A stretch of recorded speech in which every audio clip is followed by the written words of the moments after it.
Hey guys, welcome back to the channel. This is story about what if Naruto befriends Gaara during the Chunin exams part 1. Before I start, please do support for more amazing content and comments for part 2.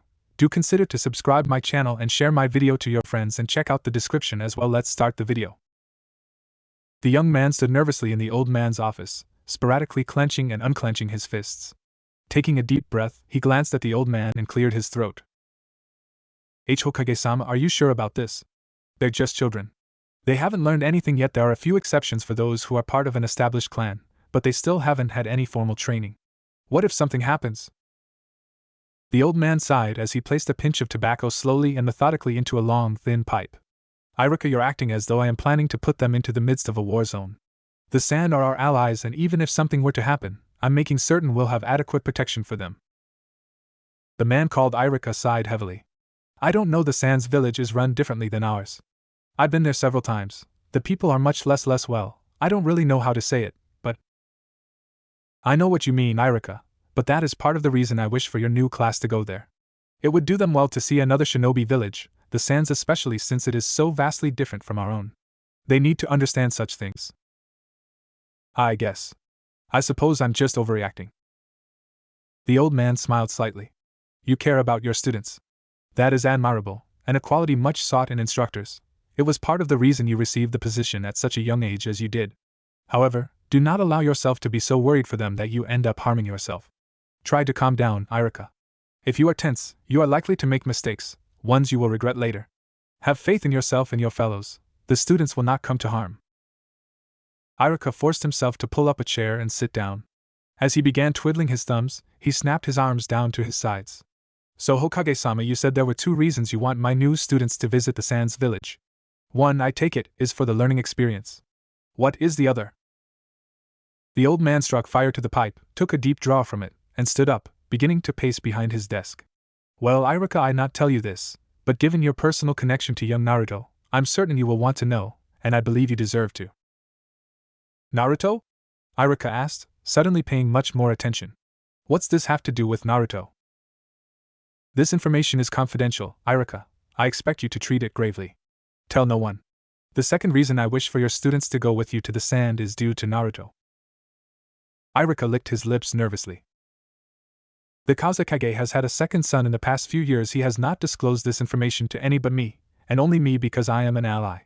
He is 9 years old, the same age as Naruto, give or take a few months. Really? Iruka asked, sitting straighter. A second son? He'd had no idea. He knew of 2 of the Kazekage's children, Kankuro and Temari, both promising future shinobi, but a third? Yes. His name is Sabaka no Gaara. Gaara of the desert. Iruka raised an eyebrow. Sabaka no Gaara? He repeated. Yes. More importantly, however, is that at his birth, the Shikaku was sealed within him. As such, he is an immensely powerful child already. The Shikaku, the single-tailed raccoon demon. Iruka had heard the stories based around it. Nearly every shinobi knew the stories of the 9 Bijou, and while the Shikaku was thought to be one of the weakest of them, it was also reported to be the most insane. Sabaka no Gaara is a Jinchuriki, Iruka murmured softly, realization dawning on his face.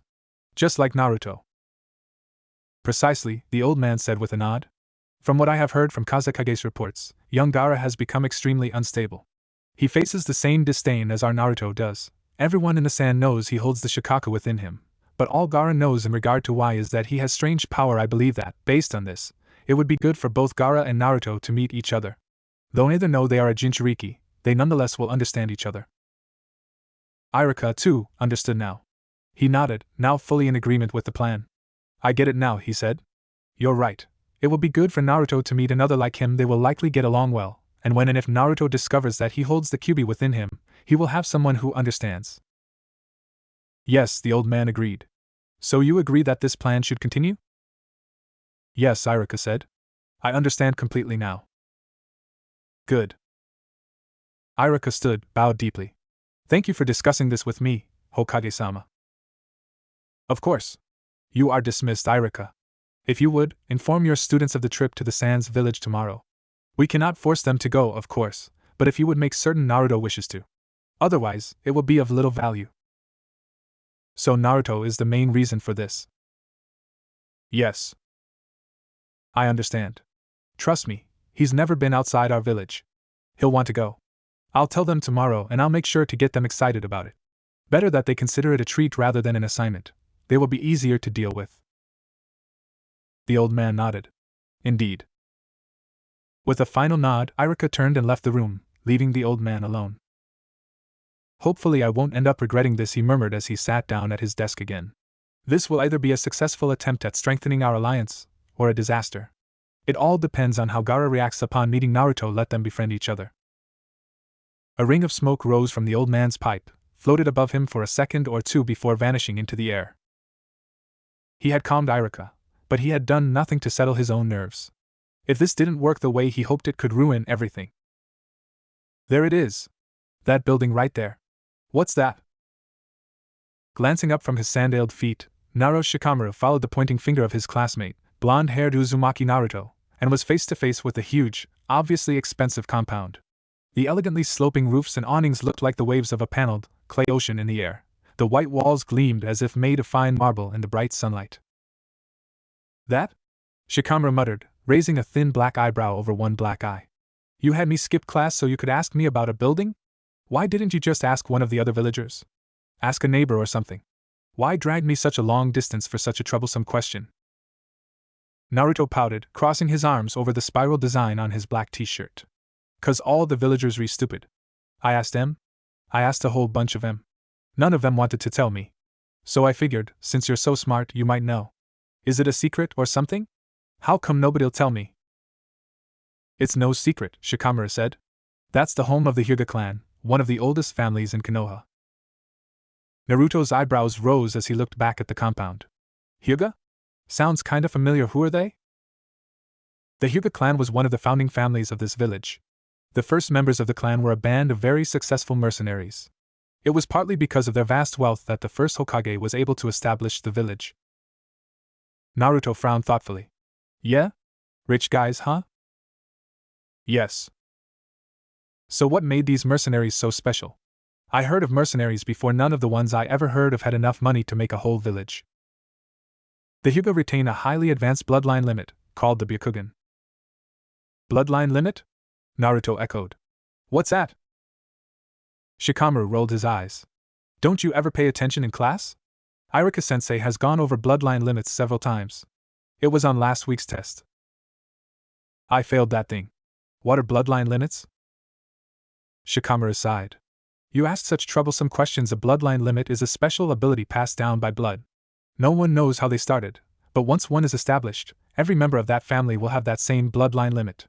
It's an abnormality in the family's DNA. I haven't studied them much, but that's enough for you to get it. So the Hyuga clan's full of freaks. Don't treat them lightly, Naruto, Shikamaru warned. The Hyuga clan is not only one of the richest clans in Konoha, it's also one of the strongest. Some of our best shinobi have come from that compound. The Byakugan. Byakuwa? Byakugan, Shikamaru snapped. The Byakugan is a dijitsu. A what? A dijitsu, a shinobi technique using the eye, Shikamaru said sharply, glaring at his classmate. Kami-sama, you don't know anything about shinobi, do you? That stuff's boring. Then why are you asking me about it? I dunno. Anyways, what about this Byakuga thing? Sighing again, Shikamaru sighed often, especially around Naruto. The young genius continued. The Byakugan is a dijitsu that allows the shinobi an almost 360-degree field of vision and also, from what I've read, allows him to also see the chakra circulatory system of his opponent. Chakra, that's the energy a ninja uses when he does ninjutsu, right? Yes. And this circular Watsit system is? It's like the bloodstream, except instead of pumping blood, it pumps chakra. Oh. Anyway, this ability is why the Hyuga clan has its own style of taijutsu. Hand-to-hand combat, right? Yes, you do pay attention to some things, I guess. Anyway, the Hyuga clan's taijutsu style is called Jukin. Instead of focusing on breaking bones and damaging muscles, like the sort of taijutsu most Konoha shinobi use, Jukin is designed to damage the chakra circulatory system, thereby crippling an enemy shinobi's ability to mold chakra, thus stopping them from using techniques. Without being able to use ninjutsu or genjutsu, that's illusionary techniques, most any enemy will fall rather quickly. Wow, so these guys are super strong, huh? Yes. And they all live in there? The whole family? Yes, at least, as far as I know. How many people are in the clan? I'm not sure. Naruto was studying the Hyuga compound with intense curiosity, arms still crossed over his chest. Is anybody from this clan in our class? One, Shikamaru said. Hyuga Hinata. You know her, she's the small, shy girl who always sits in the back.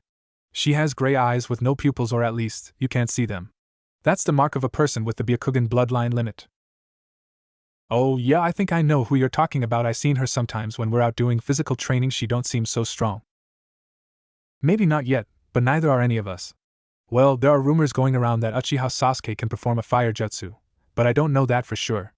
We just started at the academy, Naruto. It's only been a few weeks. Nobody's strong yet. Sasuke? Naruto asked. I think I know that guy. Ain't he the one who all the girls are talking to all the time? I guess.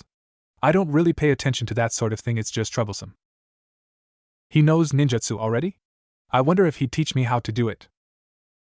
I doubt it, and I don't even know if he really can. It's just a rumor. Maybe I'll ask him about it. Whatever, Shikamaru said with a shrug. Can we leave now? My feet hurt. Yeah, sure, thanks, Shikamaru. Uh-huh. There you two are. Naruto jumped half a foot in the air and whirled to face the glaring, narrow eyes of his teacher. Iruka stood, arms crossed with a deep scowl on his lips. Shikamaru sighed and lowered his head, muttering about how troublesome this was. Hey, Iruka-sensei, Naruto mumbled, a nervous grin on his face. How you doin'? Don't play cute with me. Iruka snarled, gripping Naruto and Shikamaru by their arms and dragging them off toward the Konoha Shinobi Academy. You two have skipped my class 9 times in the past 3 weeks. How do you intend to become ninja if you don't learn? I already know it, Shikamaru muttered. My dad made me study all that stuff in our library before I came to the academy. It's boring and troublesome. It's also impossible to become a real ninja without graduating from the academy. Naruto, you always tell me how you'll become the best ninja Konoha has ever seen. How do you intend to do that if you never become a ninja? I'll be a ninja my own way. Naruto snapped. Your lectures are boring, Iruka-sensei. Why don't you make them interesting? I was praised for how well I give lectures that interest the audience, Iruka shot back, so just feel lucky you have me or they'd be even more boring. Keep up.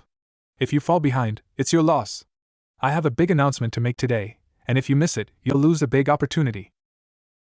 Naruto sighed, thoroughly bored. Probably one of those boring extra credit announcements. You could use some of that, Iruka growled. As he approached the academy, he let the two boys go and threw open the bright red double doors and stalked inside. Get in here. Naruto and Shikamaru shuffled inside and took their seats, leaning on their desks as Iruka took his place in front of them. Heaving a sigh, Iruka wiped his hands on his pants and then crossed his arms over his chest. All right, now that we're all here, he glared pointedly at Naruto and Shikamaru again, I can announce today's at-home assignment. The gathered students on cue groaned. Several whined about having too much homework, about how Iruka was a slave driver and how they never got a break. Others protested that they had too many chores to do at home and didn't have the time for homework. One boy even claimed to have recently been diagnosed with a severe allergy to paper. Iruka waited until all was silent again before speaking. Is everyone finished now? I'm going to assign this regardless of anything you come up with. The students grumbled and nodded, as if they were a single, ill-tempered body with 20 heads. Good. Now, Hokage-sama recently announced his scheduled meeting with the Kazekage, from the village hidden in the sand. I have been chosen as one of his escorts, therefore I will not be teaching this class during the time of his meeting. Gasps of delight and half-whispered cheers sounded throughout the room. Iruka took a deep breath and studied the fingernails of his right hand until the room quieted down. Hokage-sama is leaving in a week from tomorrow. However, he has decided to do something else this year. Every year Hokage-sama meets with the Kazekage, but he usually only selects a small group of Chunin and Jounin to accompany him. This year, he will do something different. Slight interest passed the students' faces. Hokage-sama has decided that it would be beneficial to this year's academy students to visit another village. As a learning experience, you see. So, he has doubled the number of Chunin and Jounin traveling this year, and wishes to know how many of you wish to go as well, to spend a small vacation, I suppose you'd say, at the village hidden in the sand.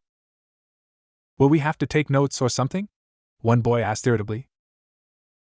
Yeah, another boy said, is there gonna be a test on sand stuff when we get back? No, Irika said, smiling slightly. This is not required. Those of you who wish to stay here may do so. However, I highly recommend that you all take Hokage-sama up on his offer. I know many of you have never been outside our village of Konoha, and to see another shinobi village will be an important experience, a way to prepare you for when you become true ninja. After all, not all missions take place within this village, very few do, actually. This won't be a time to work. I'm not going to make you take notes, or conduct interviews or anything like that. You'll just go with us, see the sights, meet new people, understand a different culture, all that. Now I can see many of you are probably planning to pass. If it's not required, why do it? Right. Well, go ahead and stay here if you wish, but this has never happened before. You all should be honored that Hokage-sama has deemed you mature enough to handle such a journey. He will likely look favorably on you all for it, and it may give you an edge when the time comes for you to graduate. As Irika had figured, Naruto was now at attention. His eyes gleamed, his fists clenched. Irika smiled. He wasn't sure at all if such a journey would give them an edge, as knowledge of other villages was not considered nearly as much as strength, intelligence, stamina, and teamwork were when considering candidates, but just by suggesting it, he had all but assured Naruto's willingness to participate. Any chance at impressing his superiors, Naruto took. Uzumaki Naruto was a strange person. Though he was perfectly willing to perform any physical feat in order to further his own ability, he was nearly incapable of sitting still and working his mind.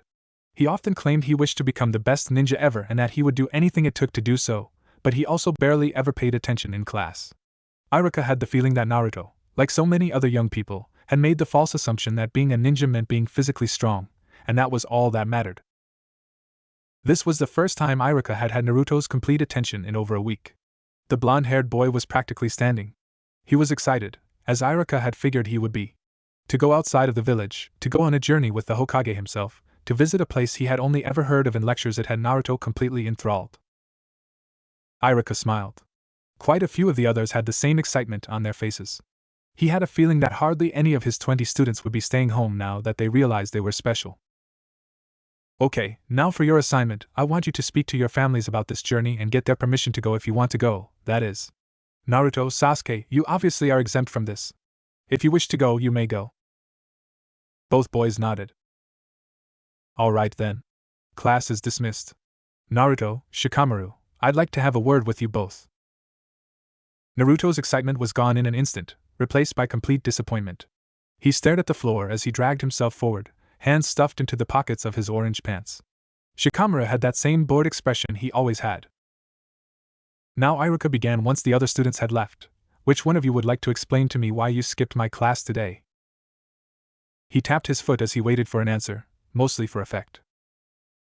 Well, you see, Irika-sensei, Naruto stammered, searching for the right words to explain, that is well, see, there's this big old building on the other side of the village, and I wanted to know who lived there. It's a big place, you know, and so I figured they must be real rich or something, but when I asked people, nobody would answer me. They'd just go away. I thought maybe it was some secret or something, and since Shikamaru knows a lot of stuff, I thought he might know. So I asked him. And you couldn't have waited until after class to ask? But I really wanted to know. And besides, everybody always goes home right after class. Nobody ever hangs around. They all got families to go to and stuff. Irika found he wasn't angry anymore, not even irritated. Naruto had simply wanted the answer to a question, one nobody would provide him. So he had asked one of his classmates during the only time he could, during class. Because Naruto was right, the other students never stayed around after school was dismissed. They had families, friends. Naruto was an outcast. He only knew Naruto Shikamaru casually, and Irika had a thought that the only reason the young genius had consented to answer Naruto's questions was because it presented an opportunity to skip class. Irika sighed. Fine, I guess it isn't too big of a deal, and did you learn anything from Shikamaru? Oh, sure, Naruto said. He talked about bloodline limits, and Dijitsu, and in chakra and stuff. Where did you go? Shikamaru finally spoke up. The Hyuga clan's compound. Naruto wanted to know why they were so wealthy, so I told him about the Byakugan. Irika murmured, rubbing his chin. Well, that's a start, I guess. I suppose I won't punish you, since you did learn something, but start coming to class more often, would you? You won't become a ninja if you don't learn the basics, Naruto. And Shikamaru, you may know the topics I talk about already, but that doesn't mean you don't have to graduate. Shikamaru nodded. Fine, can I go now? My dad said he wanted to meet with me after class today. Fine. Shikamaru left the room. So, Naruto, Iruka said, and Naruto looked up at him, raising an eyebrow. Do you remember all that Shikamaru told you? Well, he said that the first guys in the Hyuga clan were mercenaries, and that's how they got all their money, and he said the Baiko whatever was a special digitsu that lets you see your enemies, a chakra circular system. Circulatory, Iruka corrected. Yeah, that's it, and he said the Hyuga clans got this special taijutsu, the Ajuken. Yeah. And it focuses on damaging that chakra thing so your enemy can't use jutsu, and that makes him easy to beat. Iruka was impressed, and he didn't bother to hide it. Well, it seems that you had a productive day despite going truant, at least it wasn't wasted time. What do you say we go over to Ichiraku and I buy us some lunch, huh? Huh? Naruto exclaimed, eyes widening. Seriously? Sure. Awesome. Let's go now. Iruka chuckled as Naruto shot out the door, singing a song about ramen to himself. The boy was a ball full of energy. It made for some very surprising situations. One minute he's walking so slow you'd think he twisted his ankle, the next he's bouncing off the walls. You sure keep me on my toes, Naruto, always on my toes. He laughed silently to himself as he followed his undedicated but highly spirited, it seemed like an oxymoron, but somehow Naruto pulled it off, student to the restaurant. I should have offered to make him something, Iruka muttered as he heard Naruto rattle off the various things he wanted to eat. One of these days all the sodium in that ramen is going to kill him, and it would have been cheaper, too. Somehow, Iruka knew he'd end up with no money by the end of the day. Geez. Eh? Shikamaru raised an eyebrow at Naruto, who was leaning over a thick, leather-bound book he held in his lap. What's that? Naruto looked up. Some book Iruka-sensei gave me. He wants me to write a report on bloodline limits to make up for all the work I've missed. This stuff is so boring and there's so many names and dates and other junk that nobody cares about anymore. How's he expect me to pay attention to this? Shikamaru smirked. I don't know. Naruto groaned, shut the book and tossed it aside, leaning back against the trunk of the tree he sat under. As he stared up at the clear sky, his mind wandered. He thought about the trip he would be taking, now in less than 3 days. The idea of going outside of his own village was extremely tantalizing, and he couldn't go 7 seconds without thinking about it. A grin rose on his face. Whatcha think the sand village is like? He murmured, and Shikamaru, who had been about to leave, turned and looked at him. I've heard some things. The people aren't exactly friendly with outsiders, from what my dad's told me. I don't really get why Sandane wants to take us there, it just seems troublesome. You think everything is troublesome, Naruto pointed out. Still, it doesn't sound like a good idea to me. The Kazekage is unbalanced, I've heard. You can't tell with him. He might decide to turn on Sandane at any minute. Well, that's what my dad thinks, anyway. Does your dad know him? The Kazekage? No, well, he's met him, but he doesn't know him. Is your dad coming with us to the Sand Village? Yes, he's one of Sandane's escorts. Wow, so he must be super strong, huh? Shikamaru raised an eyebrow. He is a jounin. Of course he's strong, although he does let mom push him around a lot. Really? Is she a ninja too? My mom? No. She doesn't like fighting. But your dad still lets her boss him around? She's not even a ninja, and she's allowed to boss around a jounin? Shikamaru shrugged. It's a troublesome thing I've given up trying to understand. Iruka-sensei is always telling me to respect my superiors. Shouldn't that count for everyone? Shouldn't your mom have to listen to your dad? He is her superior, right?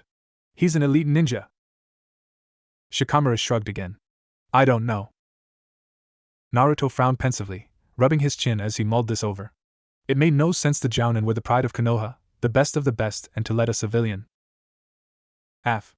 Naruto groaned, shaking his head. Whatever. This is all too confusing. Stupid book, stupid ninja ceremony crap. I just want to get stronger. Who cares about all this history garbage? It's already happened, so who cares? Tossing the book away in disgust and deciding to ignore the oddity of a civilian bossing around an elite, he slumped back and stared at the sky again. How'd you handle all that studying?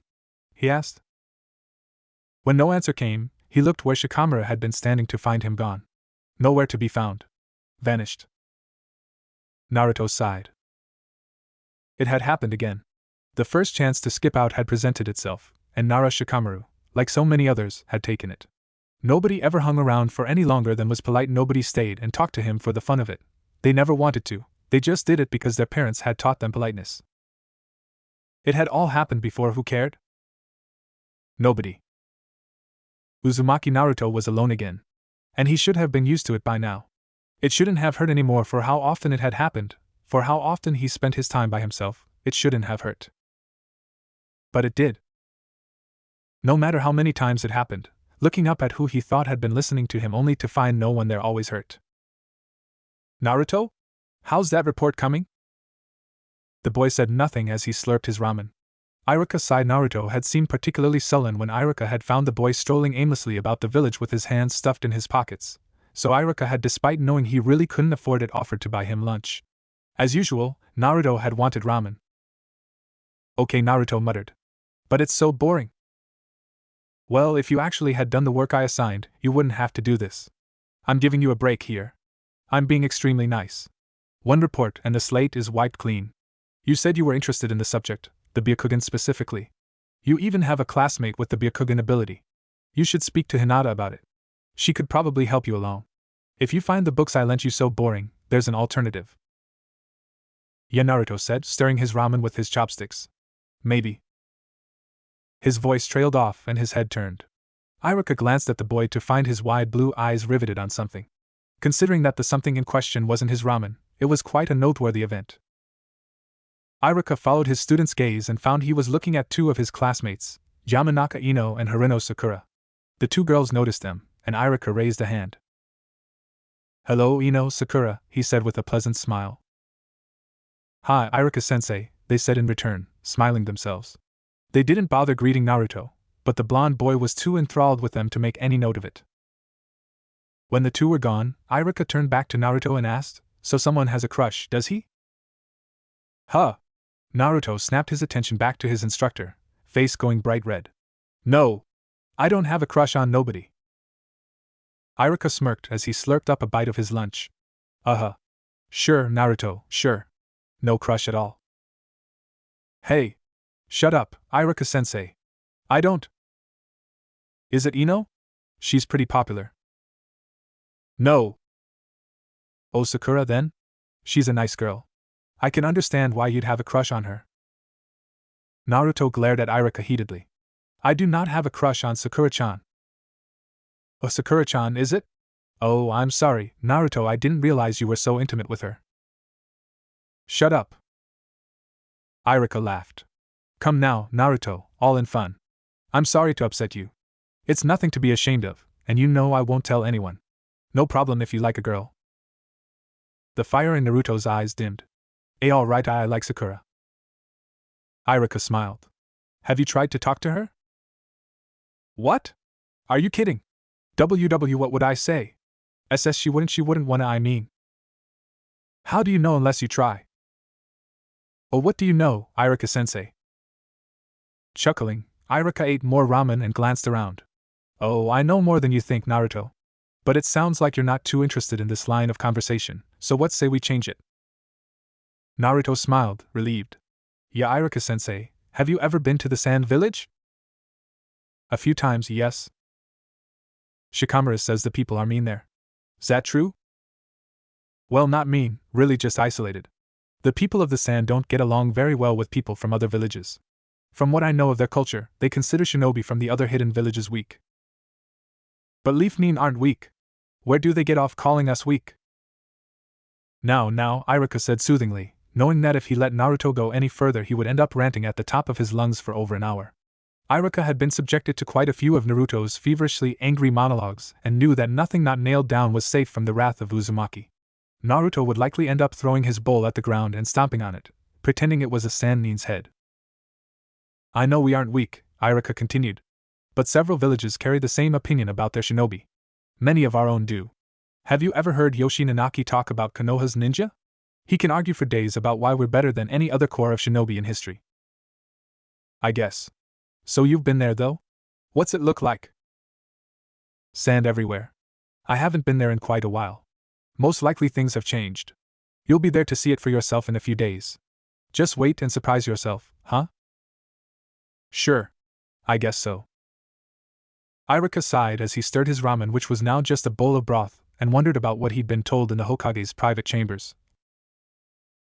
I wonder if Sabaku no Gaara will really get along with Naruto? If he's unbalanced, like Hokage-sama says, will he take kindly to anyone? What if he hurts Naruto? Hey, Iruka-sensei. Can I have seconds? Huh. Oh, sure. Sure. Thanks. I'm sure Hokage-sama has taken that possibility into account. He'll know what to do. I should just trust him. He isn't the Hokage for nothing. The night was dry, as it always was, and cold as it always was. Night was blisteringly cold in the village hidden in the sand, and no one knew it better than Sabaku no Gaara. As he gazed solemnly at the village that was his home and his prison, young Gaara wondered what the people were doing. Why was no one else out at night like he was? How could they stay in their homes every night? Yashimaru had told him once that other people slept at night, but Gaara had no idea what that meant. Apparently other people weren't able to move around all the time, they ran out of energy. Gaara didn't understand this. He never felt out of energy. He stayed awake all the time. Yashimaru said that was because he was special. It had to do with the same thing that made him unable to feel pain. Was it the sand? Gaara didn't know. He'd asked his father, his tutor, anyone who was willing to speak to him, a list that was dishearteningly short, but no one was able to enlighten him. No one seemed particularly interested in finding out for him, either, even though he was the son of the Kazekage. Then again, he knew that some people didn't consider him a son of anyone except the devil. He was commonly called a monster, a failed experiment, a dangerous gamble. Never to his face, not yet, anyway, only when they thought he wasn't listening. They're sleeping because they aren't monsters, they aren't dangerous, they aren't special. That was what Yashimaru called him, special, and Yashimaru was the only one who mattered. He was the only one who talked to him, who was friendly with him, who cared about what happened to him. Gaara had long since decided that Yashimaru was the only person in the village that he could trust. No one else, not even his father. Don't worry, Gaara. The others just don't understand you. They're ignorant, and they don't want to understand. You're not a monster.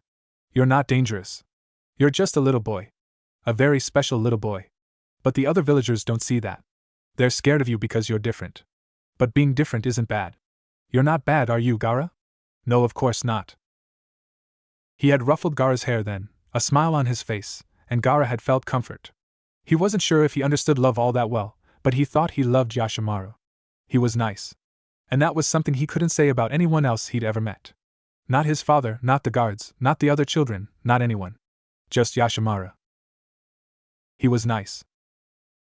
And Gaara loved him. The day had come. The third Hokage, along with his Jounin and Chunin escorts, left the village of Konoha at 5 in the morning, followed closely by a series of blurry-eyed, barely conscious students of the academy. Only 2 of the students weren't tired. One was Uchiha Sasuke, a stone-faced youth who never revealed anything by his appearance. He looked far too old for his age, as though he had seen and experienced things so far beyond his peers that he was already an adult within a child's body. The other, of course, was Uzumaki Naruto, who was far too excited to be leaving the walls of his village behind to complain about the hour. He was bouncing around, barely keeping his feet on the ground. The blonde's face was dominated by a beaming grin that stretched his face to the point where his eyes were closed. Hey, Iruka-sensei. How long's it gonna take to get there? Iruka smiled at his student's exuberance. There was something about Naruto's demeanor that always brightened his mood, even though most of his peers found that same something to be particularly annoying. It'll take at least a week, Naruto. And that's assuming we don't run into any obstacles along the way. Just enjoy the scenery for now. Naruto was disappointed to find that it would take so long to get to their destination, but he was still in such a good mood that it didn't dampen his spirits in the least. Instead of complaining, as Iruka had thought he might, Naruto simply danced back to his classmates and resumed walking, giggling softly under his breath, barely able to contain himself. Yuhi Kurenai, a Chunin like Iruka but well on her way to becoming a member of the elite, leaned close to him. How do you handle that boy, Iruka? Oh, come on, Iruka said with a grin. There's nothing wrong with him being excited. It's kind of refreshing, seeing him like that. What's so bad about it? Kurenai raised an eyebrow and shook her head. You're far too accepting of delinquent behavior, Iruka. A future shinobi should conduct himself with more restraint. According to what? He has spirit, Kurenai. He won't be some cookie-cutter ninja fighting for no better reason than it's my duty. We need more soldiers like him. He has real heart. Sure, Iruka. If you say so. I understand your sentiment, Irika. Irika turned and saw that Hatake Kakashi, a stern and stoic jounin, was walking beside him. The gray-haired ninja's face was covered, as ever, by his tight, black mask, but Irika thought he saw a smile beneath it. Irika smiled himself. You do? Certainly, Kakashi replied in his deep, cultured voice. A ninja with no drive is but a mindless puppet on his commander's strings. For a soldier to be effective, he must believe in what he does. If he does not, his heart will rebel against his body, and he will be torn in two. Irika smiled. Well said, Kakashi. Another of those hidden smiles. Thank you, Irika. Kakashi was a mysterious man, one of those people you couldn't read no matter how long you knew him. Irika could testify to that. He'd been acquainted with the tall, thin, perpetually bored jounin for years and knew no more about him now than he had on the first day he'd met him. Hey, what ya talking about? Kakashi turned and regarded Naruto silently. You know, Irika said you should be worried less about what we're doing. That report of yours needs doing, now doesn't it? Naruto pouted. Ah, come on. You said no work. This a vacation. Yes, and if you had done your report before today you wouldn't have any work. You knew the assignment. I gave you books to research it. You could have finished it before now. That you didn't is no one's fault but your own. Naruto pouted, but he didn't object. He simply nodded and sulked as he walked away, hands stuffed into his pockets. Irika chuckled as he watched the boy kicking at stones in the road. He's not as confrontational with you as with the rest of us, Kurenai noted with a frown. Irika glanced at her. Perhaps that's because I treat him like a person instead of a cancer. Irika's face was pleasant enough, he was smiling, but there was an undercurrent of irritation in his voice. Kurenai looked at him without comment for a long moment before turning away. Kakashi chuckled. It seems Kurenai can't bring herself to forget. I suppose not, Irika replied. It's a shame. It seems as though I'm the only one who can see in Naruto the potential to be a great ninja. Surely not. Hokage-sama holds much that same belief. And you? What do you think? Kakashi raised an eyebrow over his single visible eye, the other was covered by his Hitayate headband. Me? Well, he has heart. I can say that much with confidence. But Kurenai has a point. He'll need to learn self-control. Discipline. Otherwise he'll be nothing to this village's military. Irika frowned thoughtfully. That is true, but it's still early. Indeed. Hyuga Hinata hadn't had to ask her father's permission to take the trip to the sand. In fact, she'd actually wanted to stay. Her father, however, was adamantly for it. She'd had no choice in the matter, despite what Irika had said. You are a Hyuga, her father, Hayashi, had said. You will become a true warrior. This is your first mission. That fool of an instructor of yours, Irika, may call it a vacation, but it is no vacation for you. I expect you to uphold the reputation of our clan, and that means you will not be having fun. You will take care to pay attention to the Sand's activities. You had better have something substantial to report to me when you return. Hinata hadn't said a word in response. It wasn't her place to defy his word. She was the heir to the Hyuga name. She was Hyuga Hayashi's eldest child, but that meant little. She had no authority in her house. All she did was follow her father's orders. She didn't have the courage to defy him, even if she'd had the right to do it. But she also felt she didn't have the courage to handle being so far away from the only home she knew. It was a double bind. She was too afraid to defy his orders, but also too afraid to comply with them. Stepping away from one fire only to find herself in another one. She thought she would faint.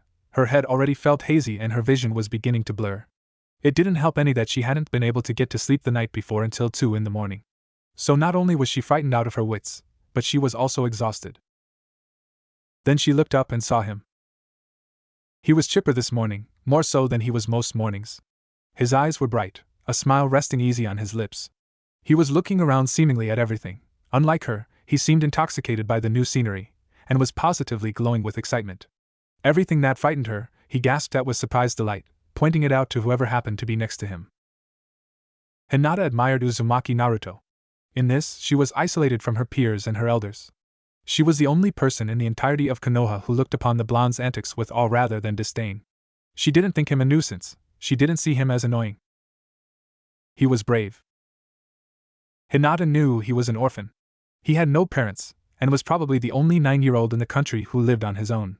Naruto was provided for by the village in terms of food, water, and electricity, but still to have the responsibility of living by oneself at so young was something Hinata couldn't fathom.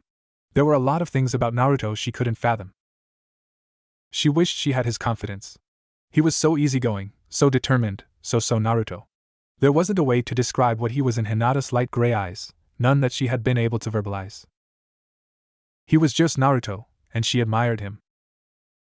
Of course, Naruto wouldn't know her from anyone else in Konoha. She'd never spoken to him, not even once just to say hello. She kept her distance, the same as nearly everyone else did, just for a completely different reason. Just like she didn't have the courage to defy her father, Hinata didn't have the courage to speak to the boy she so admired. Whenever she saw his eyes, her heart pounded and she worried that perhaps he had caught her watching him. If he ever did, he would ask her why, and she wouldn't be able to answer. She would faint if he ever caught her watching him. And even though he didn't catch her watching him, she almost fainted anyway when she found that he had bounced his way over to where she was. He wasn't looking at her, still enthralled with the surrounding trees as he was, but to have him so close to her she could almost reach out and touch the fabric of his jacket. Hey!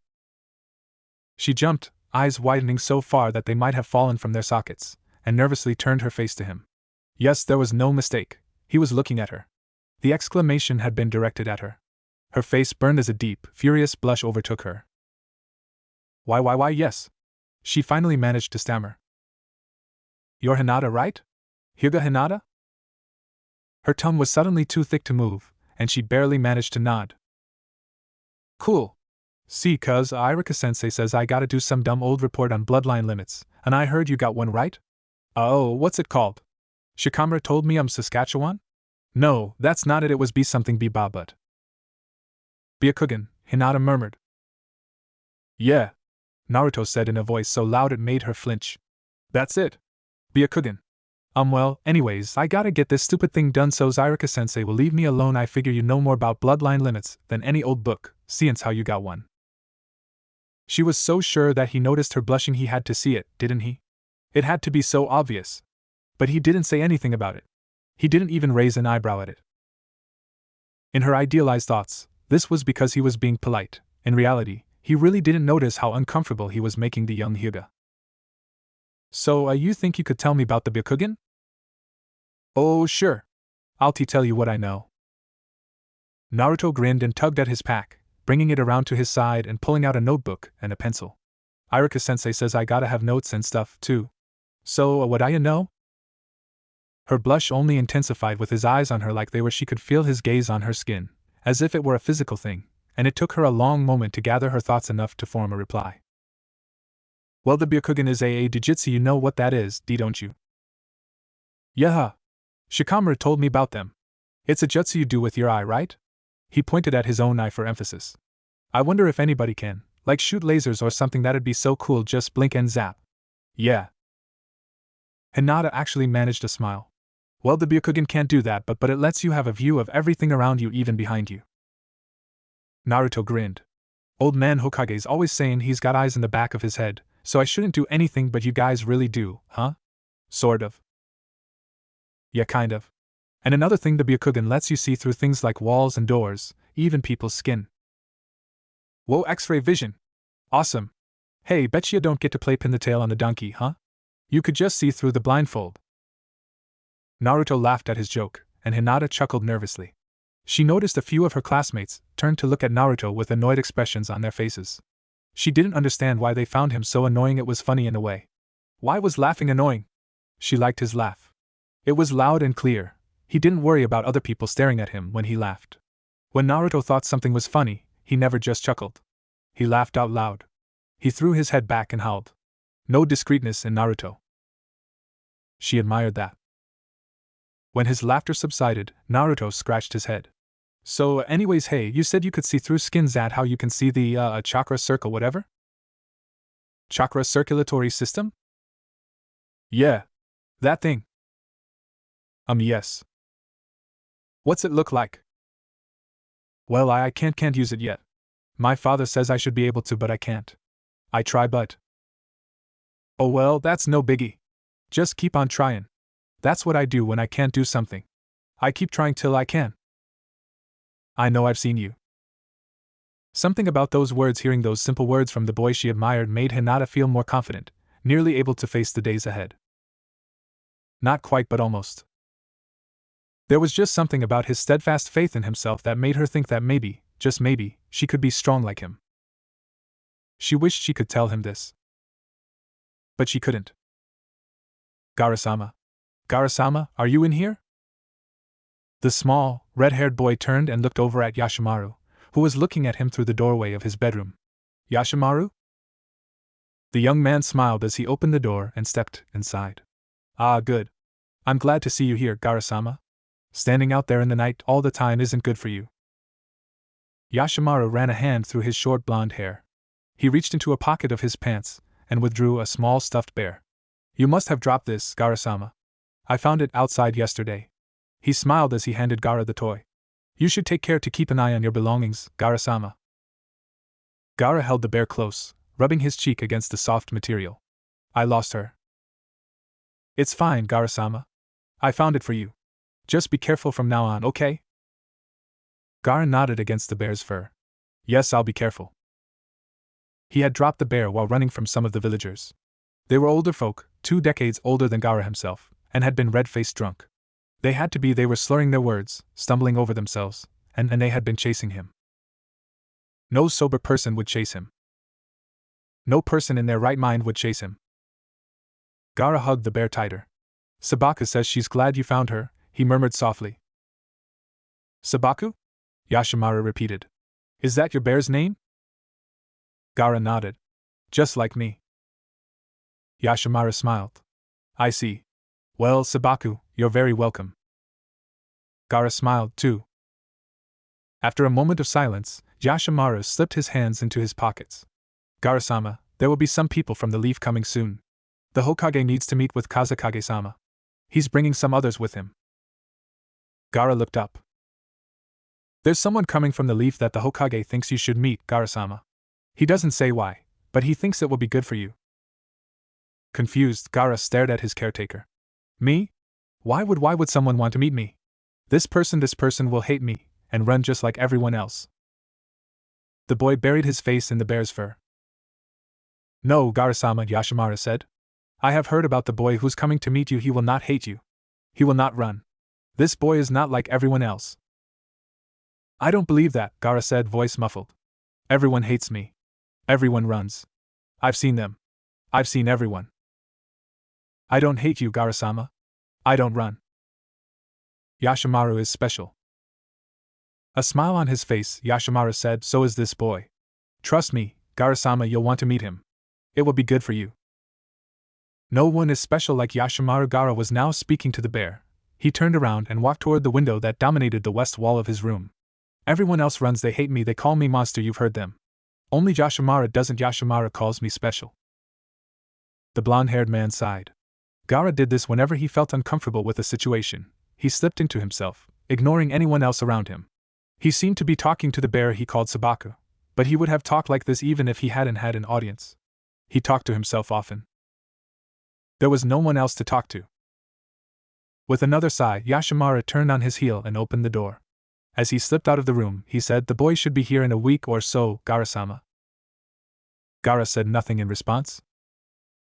Yashimaru walked away. They surrounded him. Somehow they'd managed to sneak around him, and they hadn't wasted any time. They just attacked, jumping out all at once like a team of synchronized swimmers who felt so confident in their ability that they'd left the water in favor of the infinitely more cumbersome arena of land. But they had no idea who they were dealing with. Before any of them had a chance to land a strike, he was on the move. Flipping a kunai into each hand, he let fly in the same instant that he leapt out of the way, taking 2 down as he rolled to the side and sprang back up on his feet. He whirled and sent a foot slamming into another's face, the satisfying crack resounding through the air. One sought to take advantage of his turn back, but he was too quick. He leapt up, twisted in the air, and sent a handful of shuriken into his attacker's face. As he landed, he spun on his heel and brought up his hand to smack away a sword. He bled, but he barely noticed. His hand shot out quick as lightning and snatched the swordsman's wrist, snapping it with an expert twist. The katana fell with a clatter to the ground, and he instantly scooped it up. Blade in hand, he was death incarnate. He sighed through the remaining ninja with all the grace of a professional dancer, every slice met with flesh, every slash critical, every thrust lethal.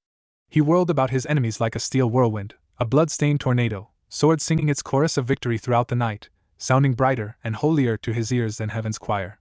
This was his calling. This was his destiny. He had been born wedded to the battlefield. Naruto! He started, his katana fell to the ground and he stumbled, stepping on it and snapping it in half. As Naruto stared forlornly at the broken stick, he growled at the interference. Whirling around, he glared at Iruka. Hey! I was fighting a group of missing nin.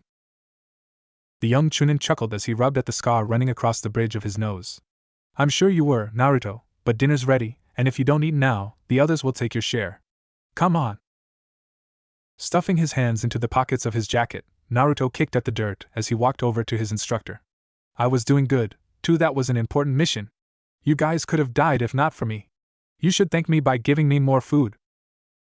Iruka chuckled. We're all grateful for your service, Naruto, but we have to make sure everyone eats, otherwise we won't all be in fighting condition. Then what happens if you run into an enemy you can't defeat? A group of S-ranked missing nins, say? We won't be able to back you up. I was fighting S-ranked missing nins, Naruto exclaimed haughtily as he sat down and took the bowl of stew Iruka offered him. All the rest of them are too scared to fight me. Oh, is that right? Wow, Naruto, I guess we'll have to promote you pretty soon here if you're already taking on S-ranked criminals. You're probably ready for Jounin and we won't even need you to take the exams. Naruto grinned. See? You're smart, Iruka-sensei. I don't need no stupid tests. I'm too good for that stuff. Some of the others turned to look at him with dark expressions on their faces. They were scowling at him, clearly annoyed. Iruka could hear what they were thinking. Him? Too good for exams? He can't even pass one of them. Iruka sighed. They couldn't let anything pass. No matter what Naruto said, they all had that expression. It didn't matter if he was clearly joking. They glared at him as if he just said the most insulting thing they'd ever heard. There was only one of his students close enough to hear Naruto's proclamation who didn't react to it with ire. She looked at him with bright eyes and a smile. Hyuga Hinata. If Naruto wants to have a girlfriend, I think he might have a better chance with her than with Sakura. She likes him. Her eyes say it all. If her patience with him doesn't all those questions he's asked her the past few days, she never gets annoyed. So, Iruka said, making sure to keep his voice low enough so that Hinata wouldn't hear, how's your report coming? Huh. Oh, that. It's cool. So you took my advice and talked to Hinata, huh? Oh, yeah? She knows a lot of stuff. A bunch of the stuff in that old book you gave me was too confusing. She told me what all of it meant. And the way she told me about the Byakugan, why can't I remember that stupid name? Anyways, it's a lot cooler than I thought. Shikamaru didn't explain it good enough. Iruka chuckled. So have you started writing yet? Oh, not yet. I'm still writing notes and stuff. I'm almost done. Hinata says that's why my grades suck. I don't take notes. So she says I should write a lot of stuff down so the report's easier. I've told him that. Too evidently he finds it easier to listen to someone his own age, or maybe it's just because she's so quiet she can have been very stern about the admonition. Iruka wondered about this development. For the first time since Naruto had been entered into the academy, he was taking the work seriously. So taking thorough notes this time around, huh? Well, yeah. Hinata's pretty smart, you know? I figure she probably knows what she's talking about, plus, all the stuff I've been learning is hard to remember. I'm gonna have to write it down to make sure I still got it when I write the report. I've told him that, too. I'm beginning to think it's just because she isn't an instructor he doesn't feel like he's being bossed around by one of the higher-ups. He's being advised by a peer. With a start, Iruka realized he had forgotten about his dinner. He took a bite, grimacing when he discovered it to be cold already. Sighing heavily, he ate it anyway, gulping it down with the discipline of a soldier who didn't know when his next meal would be. He didn't like beef stew all that much, and could only really stomach it when it was piping hot cold. It nearly made him vomit. Naruto had finished his dinner already, and since the conversation had lulled to a stop, he got up and went back out to find another stick so he could practice his swordsmanship. As he watched his energetic student vanquish his invisible foes, Iruka pondered about what he'd been told. He turned and glanced at Hinata. When she looked at him, he smiled and nodded. Hinata. Hello, Iruka-sensei, she said shyly. Smile widening, he waved her over. Could you come here a minute? I need to talk to you about something. Setting an empty bowl aside, she stood up and walked over. Kneeling again beside her instructor, she looked at him curiously. Yes? I notice you've been helping Naruto these past few days. Oh well, he says he needs to do a report on bloodline limits, and then he asked if I would help him. Is that okay? Of course. I'd hoped he'd ask you about it. You're the one student I have who can help him the most in understanding bloodline limits. Perhaps Sasuke, but there can be no assurance that his will even awaken and he wouldn't want to speak about it. Anyway, so, things have been going well? Hinata nodded. Why yes. I hear you got him to take notes, quite the feat. I've never gotten him to write a single thing down that isn't an assignment. What did you say? Well, I just said that Hokage-sama told me once that a strong ninja is one who can analyze information he receives in the field. Oh, observant, you know? And that note-taking helps with that. The more you write things down, the easier it gets to remember it. And if you remember things easily, you start noticing more. Well, that's what Hokage-sama told me. I just mentioned that to Naruto-kun. Naruto-kun? And no doubt. She likes him. Irika laughed. Well, seems you know how to talk to him already. Usually, all it takes for Naruto to do something is for you to mention it might help him on his road to becoming Hokage. Seems you did that. I also said that if he took notes more often, it would be easier to do and he could do it in class so his grades would improve. Irika nodded. He mentioned that. Well, Hinata, I'm glad to see you're helping him out. Seems he could learn a lot from you. Hinata blushed. Thank you, Irika-sensei. A thought occurred to him. Sometime in the near future, Irika was to give a report detailing which students got along well together and would benefit from being a team. Since, once the students graduated, they would be placed into 3-man squads under a Jounin commander, it was important to ensure that they would work together. I'll have to recommend that Naruto and Hinata be placed in the same squad. He had thought about recommending that Sakura be placed with Naruto, just to be nice, but it was obvious that Hinata would be a better choice. She was a smart girl, and Naruto listened to her. It was obvious they got along. Naruto was very friendly when given a chance, something no one else had ever done. Most of the students considered him a hopeless, delinquent idiot. It was decided. When the time came, Irika would put Naruto and Hinata in the same squad. He was unsure about the third, but he figured someone would come along to round out their skills. I'll need someone advanced, Sasuke? Maybe I'll just wait and see what happens. Irika-sensei? Irika glanced at Hinata, who was watching Naruto intently. Yes? Why does everyone hate Naruto-kun? I know he does some things that are bad, but why would they? Irika knew, of course. The adults of the village, those old enough to remember the Kyuubi, the cursed 9-tailed fox that had attacked Konoha, hated Naruto for his association with the beast. They viewed him not as a vessel for the Kyuubi, a living prison to keep it at bay, but as its reincarnation, and thus wished him dead. The children, Irika could only guess at. He thought perhaps their parents had told them not to speak with him, and while they didn't understand why, they did it out of obedience. Since this left Naruto isolated, he had no choice but to act out, to be loud and obnoxious so that people would pay attention to him. Irika knew from experience that even bad attention was better than none. It hurt less to be yelled at than to be ignored. When people yelled, it meant they were investing energy into dealing with you, they were focused on you. That meant something. It gave meaning to Naruto's existence, something he had precious little of. Irika, who had been a class clown himself in his youth, understood this all too well. I don't know, Irika said in a soft voice. I guess they're just more easily annoyed than we are. It's okay though. Naruto's strong. He can handle himself, he has for years. But it has to hurt him, doesn't it? I'm sure it does, but he never lets it bother him. Hinata smiled. I know. She has it bad. I get the feeling whoever ends up their commander will have an interesting situation to deal with. He chuckled at the thought. What's so funny, Irika-sensei? Huh. Oh, nothing. I just wonder if he realizes that defeating a real ninja will be a great deal more difficult than swinging a stick at the air. Hinata smiled again as she turned her attention back to Naruto. He still hadn't stopped moving. He was a constant blur of motion, swinging and jumping and kicking and hopping. He certainly has stamina that will be an asset to him later on, Irika thought. But unless he learns to control his movements, he'll end up with more trouble than anything else. I should give him some exercises when we get back, so he doesn't waste his energy forming bad habits. The day was nearing when the Hokage would arrive, and Yashimaru was beginning to wonder how Gaara would react to meeting someone like this Uzumaki Naruto he'd been told about. Naruto was a Jinchuriki, like Gaara, and that meant that they would get along well, according to the hopes of the Hokage. Yashimaru wasn't so sure. And he realized that, if indeed they ended up taking up arms against each other, the battle would be bloody. The Kyuubi and the Shikaku were not to be taken lightly, even by the strongest, most able of ninja. And while the demons were weakened by their imprisonment, they were still powerful. For this reason, Yashamara hoped that the Hokage was correct in his assumptions. A bloodbath was the last thing he needed. Besides, having a friend would likely calm Gaara down, thus lowering the chances of him wreaking havoc in the village.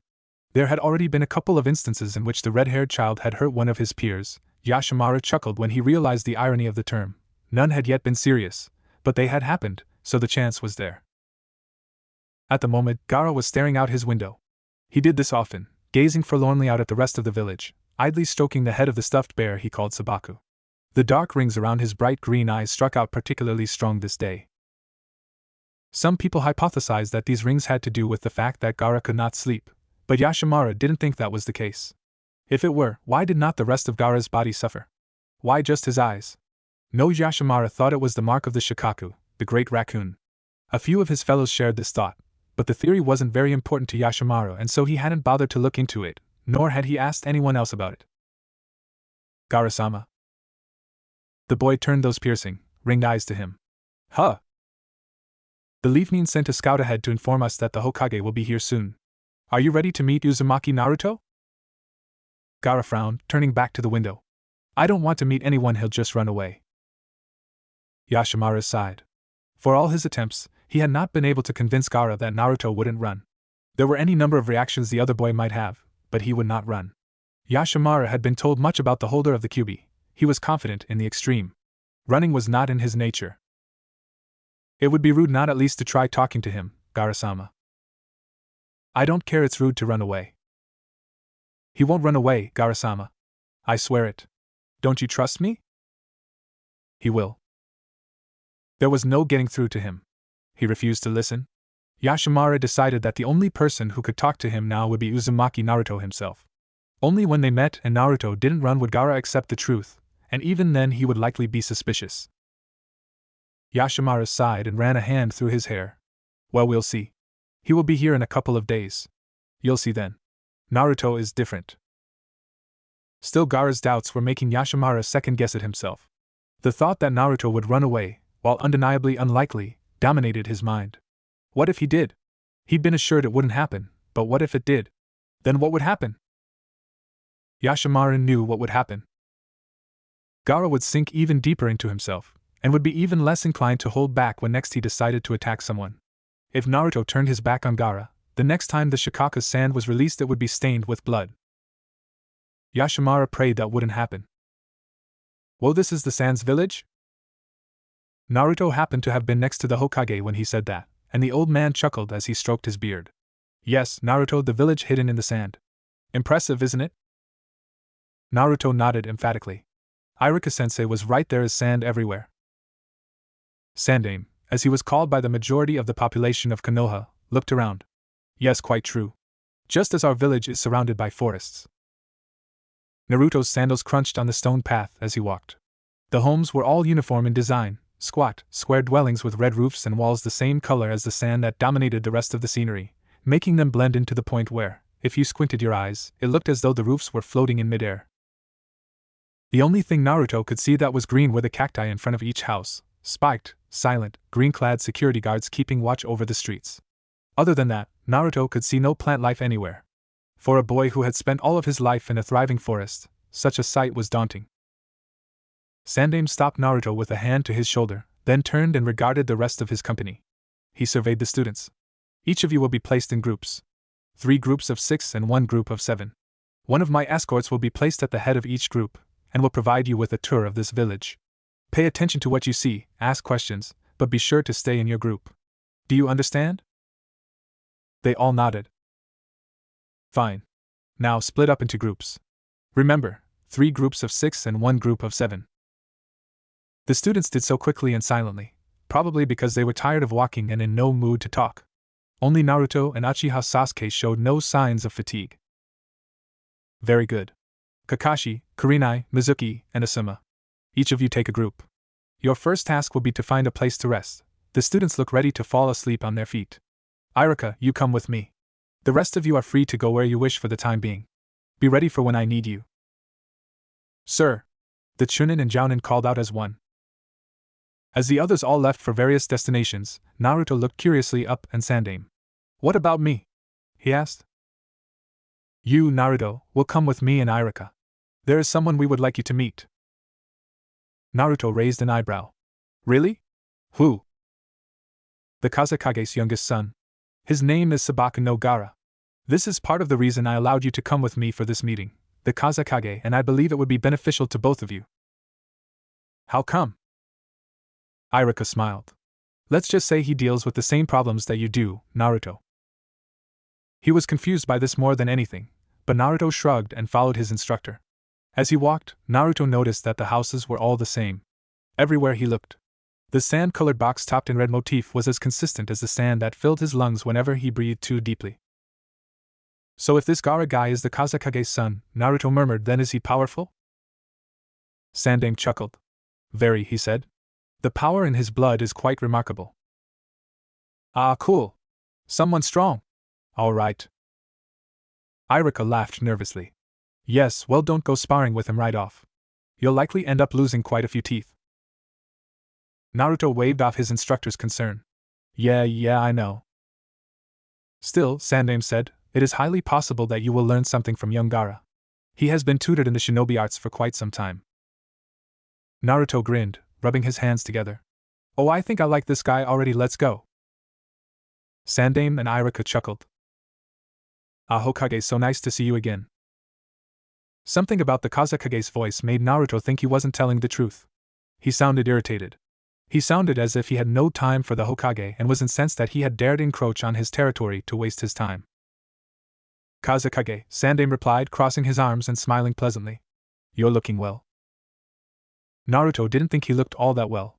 The Kazekage was thin, his face haggard and gaunt, his black eyes were dark and angry. His hair was wiry and unkempt, black like his eyes. To Naruto, it looked as if he hadn't slept in months. So are you, the Kazekage murmured in his soft, raspy, angry voice. He sat down behind his desk and gestured. Sit, let us conduct business immediately. We've much to do and little time to do it. Yes, Sandaime said, sitting down. Well, now before we do that, you do remember our arrangement, do you not? Where is your youngest? The Kazekage glanced at Naruto, his eyes betraying no emotion. Oh yes, and well, Gaara is not here at the moment. Yashimaru, his caretaker, tells me he left some time ago. Irika, Sandaime said without turning, take Naruto and search out young Gaara, would you? I think he will be rather easy to find. Doubtlessly, the Kazekage muttered. Irika nodded and turned on his heel. Come on, Naruto. Let's go. As he turned to follow his instructor, Naruto thought he understood now what Irika had meant. The Kazekage had seemed particularly disdainful of his son. Naruto wondered why. Yeah, let's find him, Naruto said, eyes gleaming with determination. Now. Irika smiled. Yes. He sat on the swing, holding Sabaku in his arms, pushing himself with his toes. He watched the others playing kickball in the street. It looked like it might be fun. The others were laughing. He thought it seemed an easy enough game. They seemed to be making up their own rules during play, calling out fouls and goals with no semblance of coherency. It was as if the rules of the game were inconsequential, and the point was just to kick the ball and laugh. The score wasn't important, only the fun. Sabaku no Gaara couldn't think of a time he'd ever had fun. He wasn't even sure what fun was, exactly, only that other people had it, and it was a good thing. Gaara wished he could have fun like the others. But he couldn't. They wouldn't allow him to play with them, even when he asked nicely like Yashimaru had taught him. They all stared at him with wide, frightened eyes, and never responded to his question, even if he asked again. He didn't understand why did they all run. What had he done? Yashimaru had told him they were just ignorant, but why did they hate him? Was he ugly? He had heard that people hated ugliness, perhaps he was ugly. He stared down at his hands.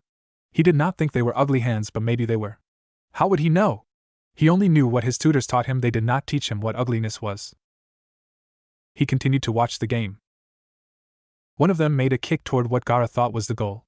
The kick, however, had been some sort of trick maneuver, because it flew upward at an arc perpendicular to the high wall behind the goal. The ball eventually landed atop the wall, effectively out of reach. The children all groaned. Oh no! How are we going to get it now? It's too smooth to climb up. We don't know that wall climbing jutsu yet. Somebody, get someone to help us get the ball. Gaara looked up at the ball. The wall was far too high for any of the children to reach, but they weren't special. Gaara smiled. He could finally show them. He could help. He got off the swing and set Sabaka onto it. He stepped forward, eyes on the ball, and thought hard about what he wanted. He wanted the ball. He wanted the ball in his hands. The sand began to move. He felt it, like extensions of his body, as it shifted toward him. He closed his eyes, focusing his mind on the object of his desire. The sand began to float about his body. He opened his eyes again and lifted his arm, reaching for the ball. The sand responded to his movement, moving with the sinuousness of a flying serpent through the air. The children watched the sand as it floated over their heads, eyes wide as it lifted the ball and carried it back to Gaara's waiting hands. The sand dissolved and fell back to the ground, its work complete. Gaara gazed, fascinated, at the round toy. He looked up at the children, who were now staring at him. Their eyes alternated between him and their ball, fists clenching and unclenching as they wondered what to do. Gaara held the ball out, attempting a smile to show them he wouldn't hurt them. Here. It's. Look, Naruto. Over there. That's him. Naruto followed Iruka's finger and saw a small, red-haired boy holding a rubber ball. He was standing before a large group of other children. From where he stood, Naruto could barely make out the boy say, "Here." He held out the ball. Naruto raised an eyebrow. He seems nice. It's Gaara, one boy cried. Sabaku no Gaara, another gasped. The boy's eyes widened, trembling as the other children turned and started running away. The ball fell from the boy's nerveless fingers. Wait! Don't leave me alone! Naruto gasped as sand began gathering around the boy's feet. As he cried out for the other children to come back, the sand shot out toward them and caught one of the girl's ankles. The boy's eyes were wide, his entire body shook with fear. He looked 2 seconds away from snapping. Naruto blinked several times as his hand reached up to cover his mouth. Naruto jumped as he saw a tall, blonde-haired man jet past him, running for the boy. Without thinking, Naruto followed him, eyes wide as he watched the boy's face. Sabaku no Gaara's expression was one Naruto recognized. He had seen it in the mirror far too many times. This red-haired boy's bright green eyes, they were Naruto's eyes. This boy he knew. Somehow Naruto could feel it. Gaara knew. The blonde-haired man jumped in front of the girl just as the sand snapped her ankle. Arms crossed over his face, the man gasped for breath as blood flowed from a gash made from the force of the sand. Gaara-sama! Please calm down! Naruto watched, heart pounding, as the girl limped away, screaming. That scream, it made Naruto's chest ache. He closed his eyes, fists clenched, breathing deeply through his nose. He knew what this was about. The children had run from Gaara as so many of Naruto's own peers had run, from ignorant terror.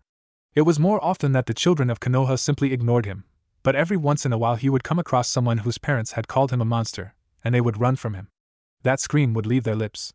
That same scream. Naruto turned to look at the boy. Yashimaru Gaara whimpered, tears falling down his face. Iruka was there.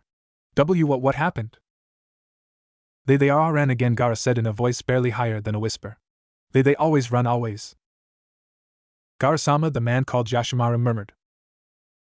Gaara lowered his head into his hands as he began to shake. He's like me, Naruto whispered. Iruka glanced at him. Naruto? Just like me. Naruto, are you all right? He didn't answer. Instead, he walked forward, leaned down, and picked up the ball at Gaara's feet. He looked at it silently for a moment. He tried to give them this, but they ran. He tried to be nice, and they screamed at him, they're just like the people back home, this isn't fair, not fair at all. Naruto heard Yashimaru ask Iruka, are you one of the shinobi from Konoha? Yes.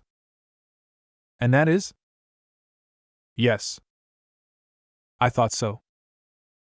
Naruto frowned thoughtfully. This Yashimaru person knew about him? Had Sandaime told the people here about him? Had this meeting been planned from the start? Old man Hokage must have known he was like me, maybe he thought. Gaara looked up from his hands, eyes still wet with tears. Who are you? He asked. Naruto grinned broadly. Hi. You're Gaara, right? My name's Naruto. Uzumaki Naruto. Nice to meet ya. Gaara lowered his hands, staring quizzically at the blond boy in front of him. And Naruto? From the Leaf Village? Yep. You aren't running away. Why'd I do that? No sense in running away for saying hello. Sides, old man Hokage told me he wanted me to meet you. Didn't know exactly why, but hey, you seem like a good enough guy. So what to doing out here? Gaara continued to stare, making no attempt at speech. It was clear he was shocked. Naruto understood the feeling. The first time Iruka had spoken to him outside of class, he had been unsure of how to react. Forced to be alone for reasons he didn't know all throughout his life, Naruto had been unable to respond. The same was evidently true of Sabaka no Gaara. Don't worry about them, Naruto continued, trying to get a response out of him. Who cares about them anyways? Probably can't play any good. Lots of guys in my village don't know how to play any real games, they just make stuff up. That's what they were doing. Gaara spoke as if he were in a trance, unable to comprehend what was happening. Naruto had a sudden urge to hunt down those kids and give each of them a black eye. Who did they think they were? Well, see? Sheesh figures. Naruto bounced the ball on the ground, catching it as it came back up.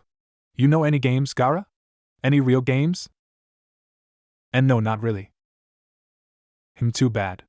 Well, hey. I'll teach you a couple. I know lots of games. I live by myself, see, so I gotta do something to pass time. Old man Hokage says we'll be here a while. He's got a lot of weird stuff to talk to the Kazekage about, says it's important, and confidential. Yeah. Confidential. You mean you'll play with me? You won't leave me alone? Sure. You seem cool. And sides, games are more fun with two people. Where do you live, Gaara? He pointed toward the building Naruto and Iruka had left from about 20 minutes before. There. Come on. There's a lot of wind out here. Gaara stood silent for a moment before following. Naruto glanced over his shoulder and grinned. Come on, slowpoke. Let's make the best out of the day, huh? Not knowing what else to do, Gaara nodded. Yashimara and Iruka watched the two boys as they walked away. Seems they've already hit it off, Iruka murmured. Well, looks like Hokage-sama was right. Yashimara smiled slightly. I'm glad. If they hadn't, things might have gotten ugly. Perhaps, but that's the thing about Naruto, I guess he makes friends easily, when given the chance. Gaara-sama seems out of sorts. I suppose he's simply surprised to have someone his own age treat him so civilly. No one here trusts him. I hear your Hokage has outlawed the discussing of the fact that Naruto is a Jinchuriki. Kazekage-sama has made no such regulation. All know of the Shikaku. Iruka frowned. How unfair and so pointless. Only Gaara-sama doesn't realize what the Shikaku is. He knows that is what it is called, his special power, but he doesn't realize it is a bijou. Iruka smiled slightly. I'll have to tell Hokage-sama that things are going smoothly. It probably won't be long before Naruto is friends with Sabaka no Gaara. He isn't used to kindness. You'd think I would know better by now than to doubt Hokage-sama's plans. He was Hokage before I was born. He knows what he's doing. He was relieved. Naruto deserved a friend he could relate to. And from what he had seen, so did Gaara. You mentioned in a report to me that your son is unbalanced.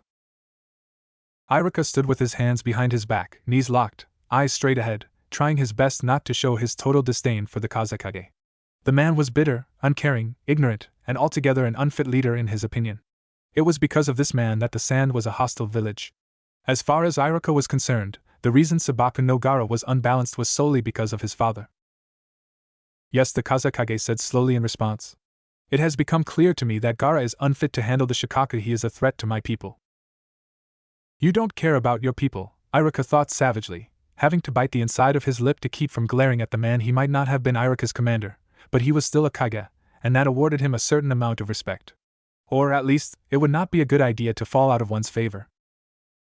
Iruka doubted there was anyone who wasn't out of this man's favor. I have noticed that your people hold young Gaara with a certain amount of fear. Perhaps this is the reason Gaara is unbalanced, as you say? Surely such open negativity would have an effect on a child. It was clear the Kazekage couldn't care less about Sandame's opinion. Perhaps. Nevertheless, what's done is done, and Gaara is now unfit to serve as a ninja. Something must be done with him before he does irrevocable harm. Iruka knew what that meant. He wanted Gaara dead. Assassinations happened to be quite commonplace in the village hidden in the sand, although no one dared to call them that. The Kazekage was clearly a dictator, at least as far as Irika was concerned. He led his village with no thought to the people, but only for himself. Irika had seen the man on numerous occasions, and every time he did, his opinion became less and less positive. Now, after seeing the depth of Gaara's madness firsthand, a madness brought on by this man, Irika was sure of it. It was only the knowledge that this was an ally coupled with the certainty that he, a mere Chunin, would stand no chance at doing anything but dying that kept his body from rebelling against his mind. The more he thought about it, the more he wanted to send his fist through the Kazekage's teeth. He turned, about to leave despite the fact that Sandaime had requested his presence, when he saw the blonde-haired man, Yashimaru, stride inside. "Kazekage-sama," he said as he approached the desk, bowing deeply. "What is it, Yashimara? This is a private meeting." "I know, Kazekage-sama, and I hope that you will forgive my rudeness, but I have just witnessed something that I thought you would like to hear about." The Kazekage raised an eyebrow. "What?" "It's Gaara-sama. I just went to his chambers to check on him. The Uzumaki child is with him." "Yes, and that is the only explanation possible for this development. I've never seen it before, and while it may be a common occurrence throughout the village for Gaara-sama, it is a phenomenon." Slight interest lit in the man's dark eyes. "A phenomenon?" "Yes, Kazekage-sama," he was laughing. The Kazekage's eyebrows rose. "What? Gaara? He's never laughed, not once. What happened?" Yashimara shrugged. "I don't know, Kazekage-sama. He and Naruto were sitting at Gaara-sama's writing desk laughing. Just laughing. He actually seemed to be enjoying himself. He seemed human." Irika closed his eyes. "He is human, you dolts just don't see it. What is the reason for this cursed prejudice? Do they honestly believe Jinchuriki are what, aliens? Animals?" Still, Irika's mood lightened almost instantly. Naruto had made him laugh, somehow. That was a good sign. He glanced down and saw Sandaime smiling. This was precisely what he had been hoping for. Sandaime murmured, raising an eyebrow. "It seems as though I was right, Kazekage, and you told me it was a pointless endeavor."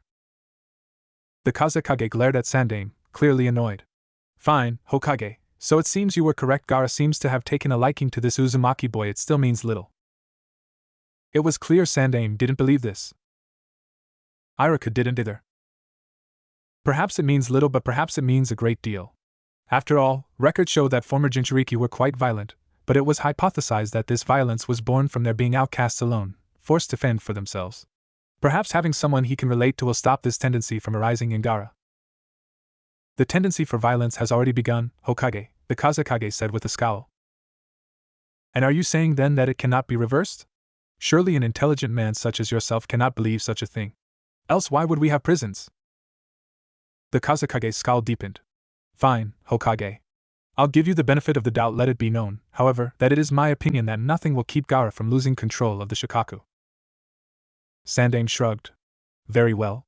It is my opinion that yours is wrong. We can do naught but wait and see as of this point, can we?"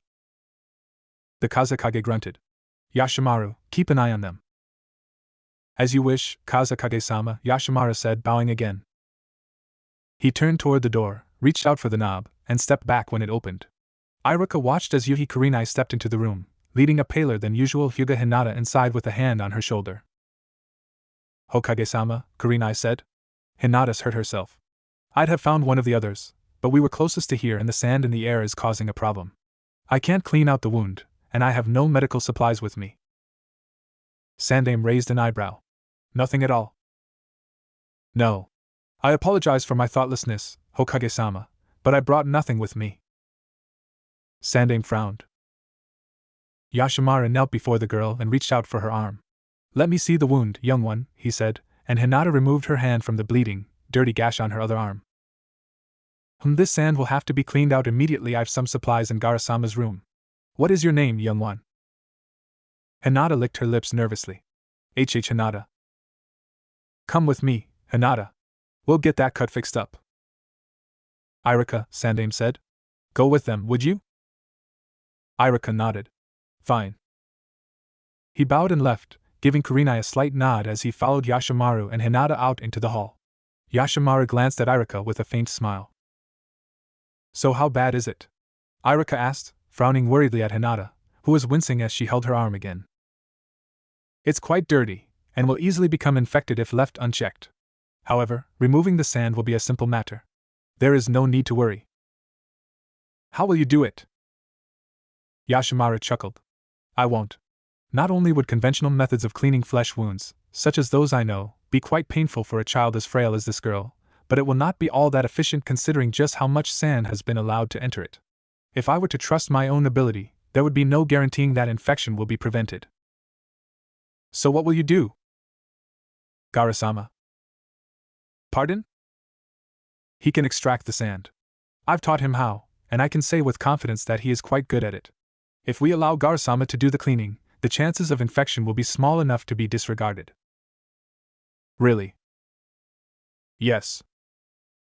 Iruka frowned. Well, it's worth a shot. You're certain he can do it? Of course. Iruka nodded and turned his attention to Hinata. That looks like quite the cut, Hinata. What happened? Pale gray eyes turned up to look at him. I was just walking with Kurenai-sensei, and then I tripped. On a rock I cut my arm on another rock. Well, we'll get it fixed right up. I'm surprised at Kurenai, she should have had first aid with her, she's usually so diligent about details like that. It's a shame we don't have any mednines with us, nobody with even an inkling of knowledge on medical jutsus is available. You've no one here, Yashimaru? No, the blonde man said. Medical jutsus are very, very difficult. The only one I can think of would never assist an outsider. Don't fret though, Iruka? Iruka nodded. Yes. Don't fret, Iruka. Gaara-sama will do well. Gaara had no idea what a card castle was, but Naruto said he spent a lot of time building them, so he had gone along with it. The idea was surprisingly simple. Take small, rectangular slips of plastic-coated paper. Naruto had snorted laughter when Gaara had asked what cards were until he'd realized it was a serious question, and used them to build something. Naruto's chosen structure was a pyramid, and that was what he taught Gaara.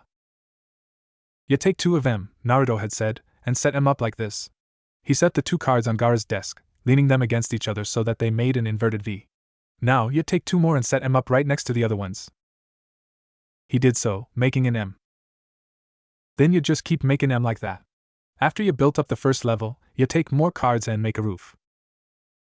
He placed cards horizontally over the small triangular shapes which reminded Gaara of sharp teeth, then started the process over on top.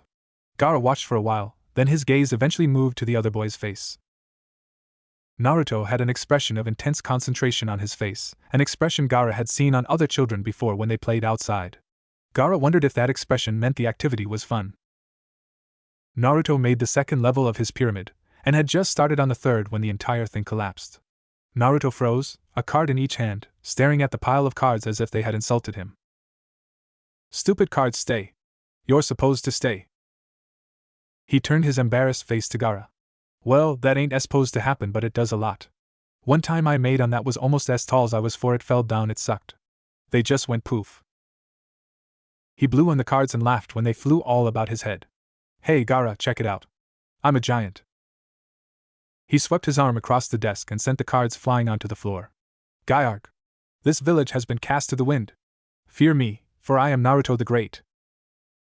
Naruto burst into a fit of laughter. Gaara stared wonderingly at the blonde for a while, then looked at the cards. He scratched his cheek, a thoughtful expression on his face, and lifted his hand in front of him. He summoned sand, formed it into the shape of a gauntlet fist, and positioned the fist above the fallen cards. Quake in fear, yon infidels, for ye are cast down beneath the iron fist of the earth god. The fist fell onto the cards. Naruto howled, falling off his chair and rolling on the floor. That was great. Awesome, Gaara, full on awesome. It was in a book Yashimaru gave to me. Naruto continued to laugh hysterically, and as he watched, Gaara felt a strange feeling overtake him. He had never before felt the urge to laugh, as he had never seen or heard anything humorous. He was as reclusive as any person could ever be, and so didn't understand what was happening. Thinking back on what he had seen, the absurdity of what he himself had done, the complete and total absence of logical necessity in it, and seeing Naruto rolling on the floor like he was, Sabaku no Gaara laughed for the first time in his life. He'd never known, and never would have imagined, a feeling so good as this. Gaara had made 3 levels on a card pyramid of his own and was partway through the 4th when his door opened and Yashimaru came in. Naruto spun around on the stool he'd been sitting on and waved. Hey, Iruka-sensei. What ya doing here? Gaara turned and saw the man with the scar across his nose he'd seen earlier in the day. Gaara and Naruto both noticed the girl at the same time. Hiya, Hinata, Naruto said amiably, grinning. What's up? Hi Naruto-kun, the girl said in a slight voice that Gaara could barely hear. Yashimaru strode across the room toward the closet.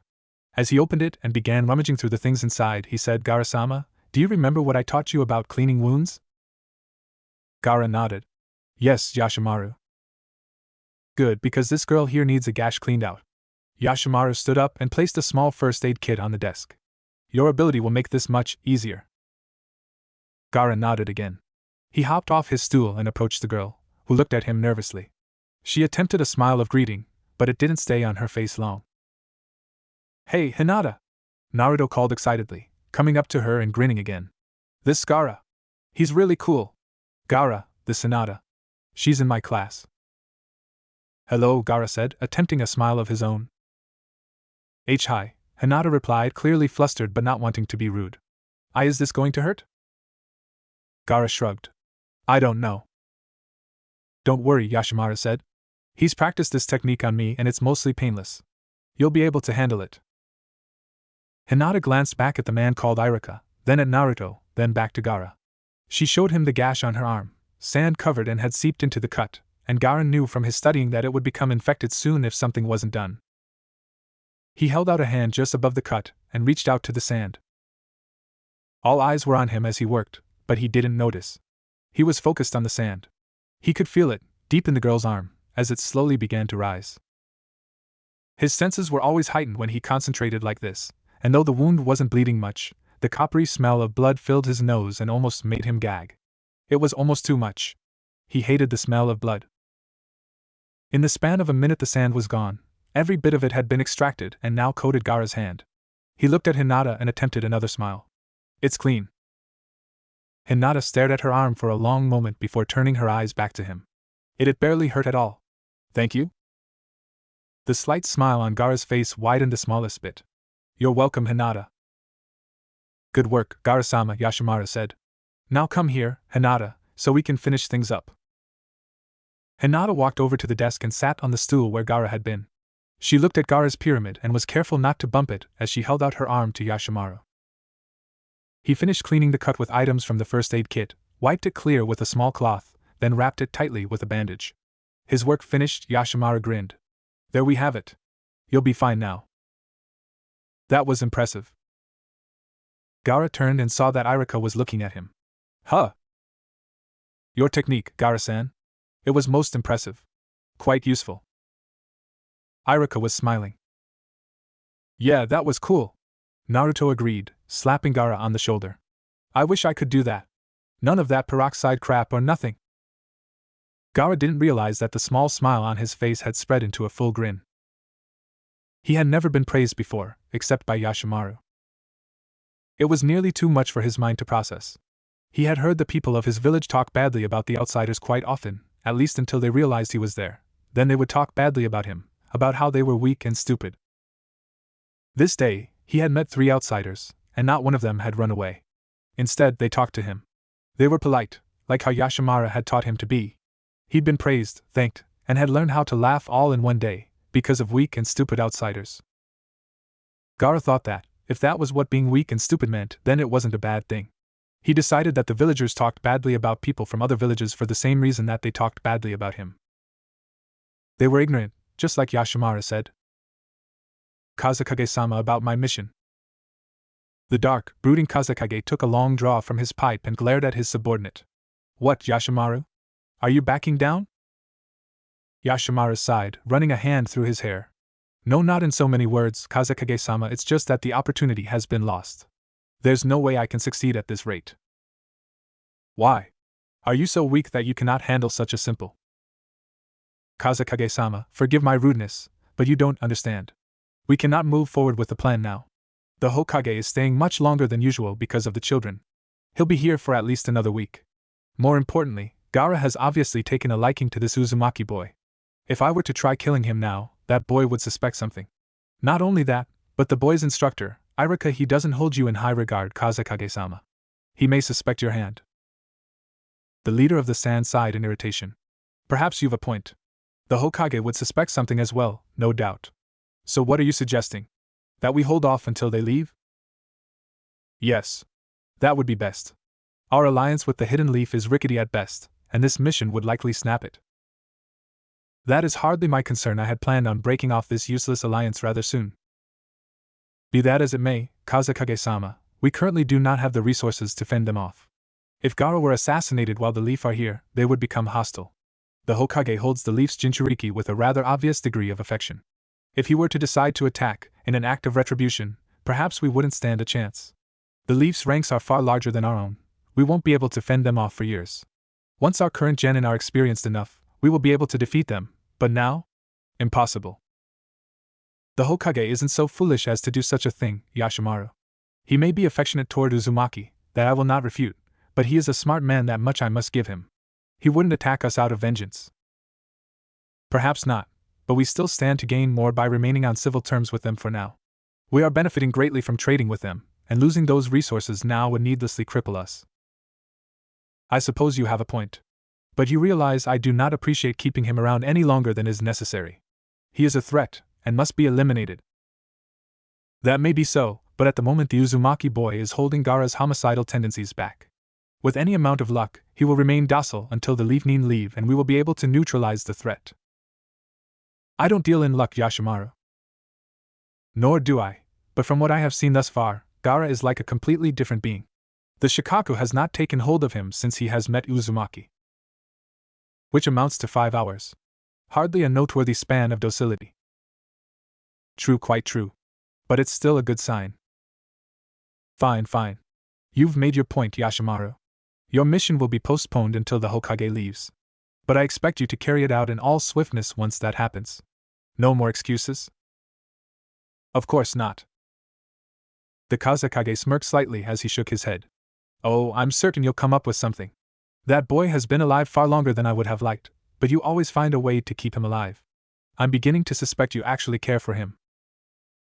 I could not. That beast killed my sister. Indeed, well, prove your words by completing your mission at the very first opportunity. Else I will find someone more competent for the job. I gave this duty to you because you have a personal grudge to consider, but should you prove inadequate? Yashimaru hurriedly bowed. I will prove my worth, Kazekage-sama. As you say, the first available opportunity. The Kazekage waved a hand. Dismissed, Yashimaru. Iruka sat down in the insultingly small room where Sandaime would be staying. The elderly ninja was sitting in the only other chair, across the small wooden table from where Iruka sat. Hokage-sama? You wish to speak with me? Sandaime nodded. Yes, Iruka. You saw Naruto and Gaara earlier today, did you not? Yes. Well? How are they getting along? From what I've seen, Hokage-sama, Gaara has had even less experience with people than Naruto, far less. He's obviously had no one treat him even civilly. You know how the children of our village will at least speak to Naruto out of politeness every once in a while. Well, here, from what I can surmise, that isn't the case. Gaara is treated like a monster from every front. Except that man, Yashimaru. He, at least, treats Gaara as if he is human. I'm not entirely certain how sincere it is, to tell the truth, but at least he puts up a front. He and Naruto are getting along splendidly, though. And it seems that he's taken a liking to Hinata as well. Not surprising, I suppose? Hinata is almost impossible to dislike, unlike the rest of her clan. Sandaime chuckled. Yes, well, there are always exceptions. How is Hinata, by the way? Fine. Her wound has been attended to. Gaara has the ability to summon sand to himself, no doubt from the Shikaku. He was able to clean out Hinata's gash with hardly any effort at all. It's very impressive. I don't understand why he's so hated. He has quite a lot of talent. Surely a village such as this would respect talent. Certainly. But even a talented dog is useless to a cruel master such as the Kazekage without a strong enough leash, something he obviously lacks. He doesn't see his son as an asset because Gaara evidently does not respond well to force. He rebels, and quite strongly. This might be because the Shikaku, according to every account I've read, hates being subjugated. Gaara seems to be a quiet boy, Iruka noted. Perhaps, but it is in times of stress that a Jinchuriki will take on the aspects of the bijou he carries. The barriers between the demon and the holder are shaky when the holder is frightened or angry. I've done quite a lot of research on the subject, and every source agrees on this. So Gaara can hold the Shikaka back when in a peaceable mood, but if someone pushes him too far, something that happens quite often, evidently, the Bija pushes forward and lashes out. Because of this, he's considered a threat. Sandaime nodded. Naruto would doubtlessly have ended up the same way if our people were as openly hostile as the folk here. Iruka frowned. Naruto? I can't see him lashing out at anyone from our village. Nor can I, but remember that the Kyuubi is the strongest of the 9. It's as proud as any creature can be. Given a chance, I'm certain it would love to extract vengeance. So why has it not? Our people aren't as hostile, but they still are. I don't know who sealed the Shikaka within Gaara, but I'm inclined to believe that the seal itself is probably much weaker than the fourth's. Yondaime certainly was a prodigy, Iruka murmured. You're probably right. Only a handful of ninja in history could rival him. I've seen the seal. It's very complex. Indeed. Sandaime stood up and began to pace. But you say Gaara and Naruto are getting along, that is certainly a good sign. And if you're right about Hinata, it is even better. This is what you were hoping for, right? Iruka asked, raising an eyebrow. So what now? Things are going as planned, but what happens next? Sandaime chuckled. I have an idea, but I'd like to wait a bit before saying anything. It will either be exceedingly easy or nearly impossible given that we are dealing with the Kazekage. I'm inclined to think it will be the latter. Just keep an eye on them for now. Make sure things continue as they are. And watch that Yashimara, he works directly for the Kazekage, there's no telling with him. I don't like to speak ill of allies, but this alliance is hanging by a thread. The Kazekage is not a trustworthy man. I've known that for quite some time, Hokage-sama, Iruka said. I've never trusted him. Personally, I can't bring myself to do it. He just isn't a fit leader. Yes, well, perhaps not, but he is the Sans leader. So watch what you say, and how you act. We don't need to get any more alienated from him by showing hostility. As much as I understand your thoughts on him, it will be necessary to be careful around him. Of course, Iruka said, nodding. I understand, Hokage-sama. Don't worry. Sandaime nodded as well. Good. That is all for now, Iruka. Update me on the situation if anything important happens. You are dismissed, Iruka. Iruka bowed and turned on his heel. Thank you, Hokage-sama. It was dark outside, and Naruto had given up on making a card pyramid. Each time he got even reasonably far, it fell, and so he had decided to simply watch Gaara. The red-haired boy had an extremely steady hand, one that had allowed him to make a pyramid that was by this point at least 2 heads taller than himself. He had started using sand to boost himself up so that he could reach the top. The base was huge, spanning the entire width of the desk, and it amazed Naruto that his new friend had learned so quickly. Hinata was sitting on the floor, watching as the pyramid continued to grow. She looked at Naruto with an amazed expression on her face. It looks so pretty, she said, and Naruto had to agree. It was impressive, and the multitude of diamond shapes that could be seen within the construction were mesmerizing. Naruto was more interested by the sand Gaara was sitting on, though. It seemed as solid as rock, but when he had tried touching it, it caved under his fingers and set itself back into position when he moved his hand back.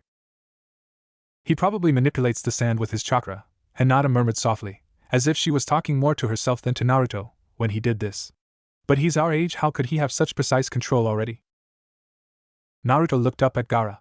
He waited until the boy's hands were clear of the pyramid after setting another 2 cards onto it before asking, Hey Gaara, how do you do all this stuff with sand? Is it ninjutsu or something? Gaara looked down and frowned thoughtfully. I don't know. I just do it. Yashimara says it's my special power, but I don't know how it works. It's like moving my arms. I just think, and the sand moves. Naruto's eyebrows rose and he looked back at Hinata, who shrugged. I don't know how that's possible, Hinata said. Maybe a bloodline limit? One that's awakened at birth? There are bloodline limits that read like that? Naruto asked. Yes, they're rare though. Usually it takes time or training. But there are some that exist in a newborn, and grow with the user. I guess that could be what's going on here. A technique like this could definitely explain why Gaara-san's father is Kazekage. Father can't do it, Gaara said, looking at Hinata with his strangely intense light green eyes. Only I can. Yashimara says only 2 people have had this special power before, and they weren't part of my family. Really? But how could that be? Gaara shrugged, turning back to his pyramid. I've tried to find out, he said in a soft voice, but all that I know is that people call my power Shikaku. I don't know what it means, or why it's called that. Shikaku, Hinata whispered. That's familiar, but I don't know where I've heard it before, Naruto-kun. Do you know? Uh, no clue. Sounds cool though. Shikaka he. Awesome. Naruto wondered if Gaara's special power, this Shikaku, was the reason why everyone in his village seemed to hate him. Were they all jealous of it? Naruto had to admit he was. He had wondered from the beginning if such a technique could be learned, but if Hinata was right, and it was some sort of bloodline limit, then it couldn't. Was that why? No, they were scared of it. They hated Gaara because they feared him. Naruto had heard from Iruka that everybody he had talked to thus far, save for Yashimaru, had refused to talk to him once he'd mentioned Gaara's name. They'd all been scared or angry, or a combination of both. The people who were scared were usually younger folk, while the angry ones were older. That made sense. It was the same for Naruto. People his own age were more likely to be frightened of him than adults. The adults were the ones who spit at him and called him useless and disgraceful. The more Naruto learned about Sabaka no Gaara, the madder he got at the village hidden in the sand. Thinking of it now, a frown stretched on his face and his eyes narrowed. Naruto-kun? He looked over at Hinata. Huh? What? Sorry, I was thinking about something. The young Hyuga looked worried. What? You looked upset. Huh. I did. Oh, nothing. Nothing. I'm just tired, I guess. It's kinda late. He looked up at Gaara again. And somebody's better than me at this even though he just learned how. That's not fair, Gaara. I've been making these for years. Gaara looked down. Your hands shake when you do it. That's why yours fall down. Naruto raised an eyebrow. Well, sure. I know that. But I can't stop them from shaking. And I don't get how yours don't shake. It just ain't fair. You shouldn't be so much better than me.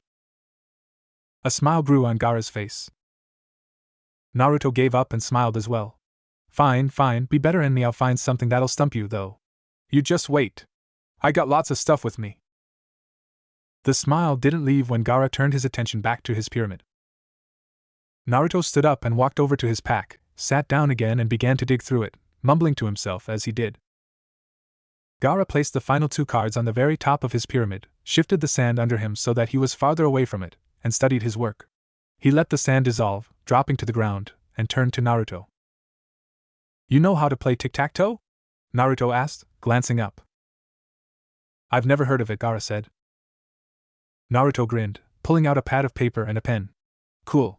I love this game, but nobody ever wants to play with me. Naruto placed the pad of paper on the floor and drew a square grid with the pen. Okay, so there are X's and O's. It was dark as pitch outside when Yashimaru stepped into the room. Hinata and Gaara glanced up at him and greeted him, each in their own quiet way, but Naruto was too occupied with the sheet of paper in front of him to even notice the man. He chewed vigorously on the end of a pen as his brow furrowed in concentration. He had an expression on his face that would have made Iruka gape. He was focused. Finally, hesitantly, as though he were committing a country to an irrevocable decision that would change the fate of all, he took the pen out of his mouth and brought it down, ever so slowly, to the paper. He marked a large X in one of the squares. Gaara glanced at the paper, took the pen when it was offered, and nonchalantly swooped an O into another of the squares. He glanced up at the blonde-haired boy, shrugged that particular shrug of his, and blinked. I win. Naruto stared at the paper like it had just grown eyes. How did I miss that? No way. Yu, how do you do that? This isn't fair. Gaara looked at him, his bright green eyes staring with complete neutrality. It was a creepy expression, one that made Naruto somewhat nervous, but one that he understood. Gaara was probably still in a daze.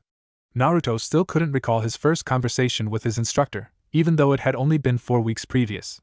Naruto had tried to strike up idle chit-chat with his peers so many times that he'd long since forgotten the number, and a few of those peers had talked with him for a while. But there was something special about having someone else initiate the conversation. When Iruka had done that, 4 weeks ago, it had shocked young Naruto to his core.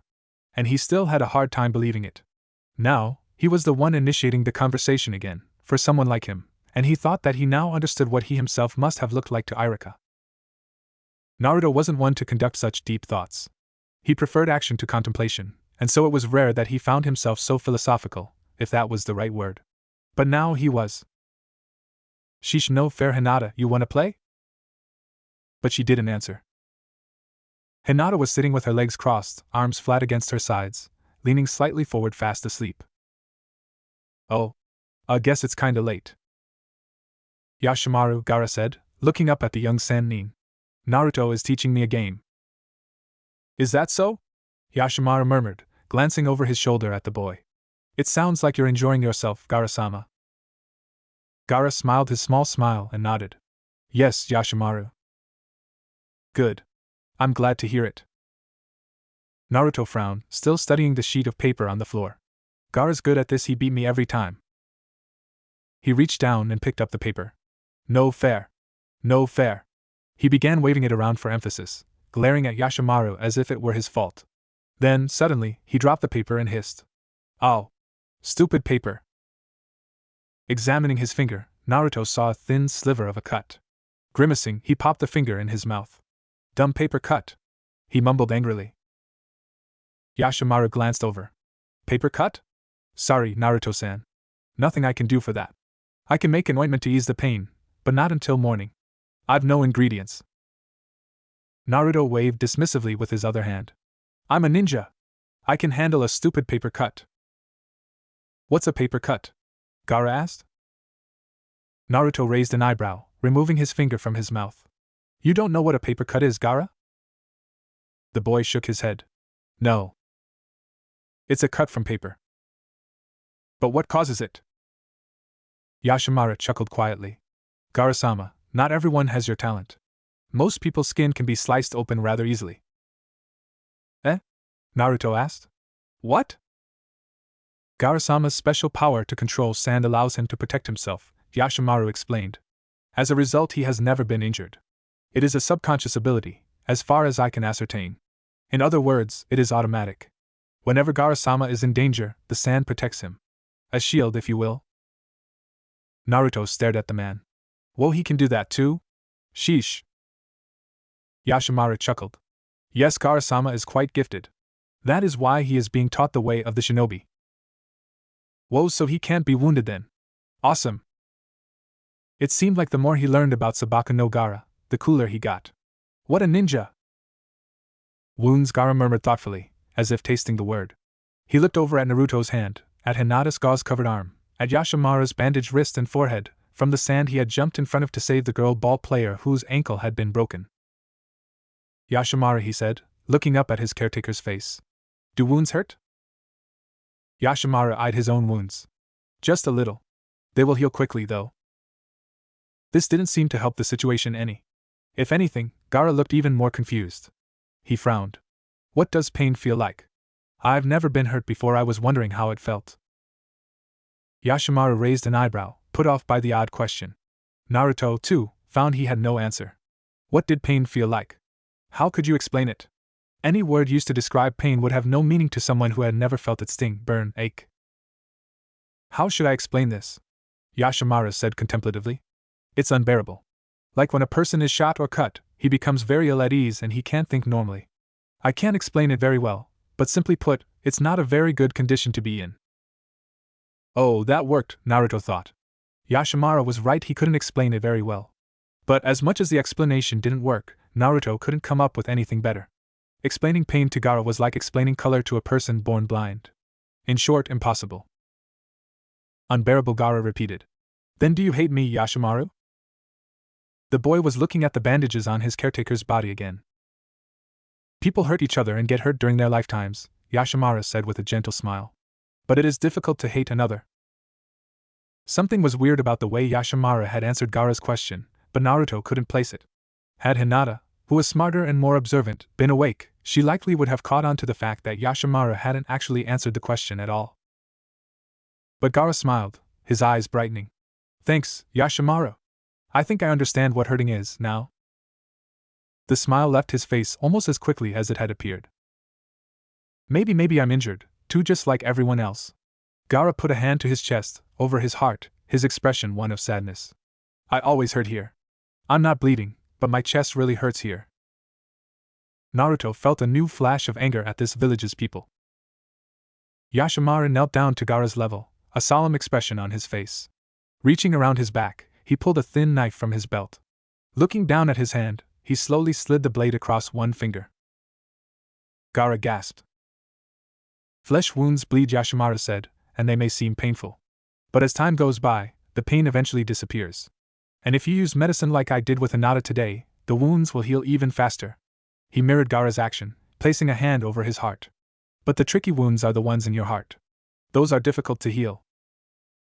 Gaara seemed confused. A wound of the heart? Yashamara nodded. A wound of the heart is different from a flesh wound.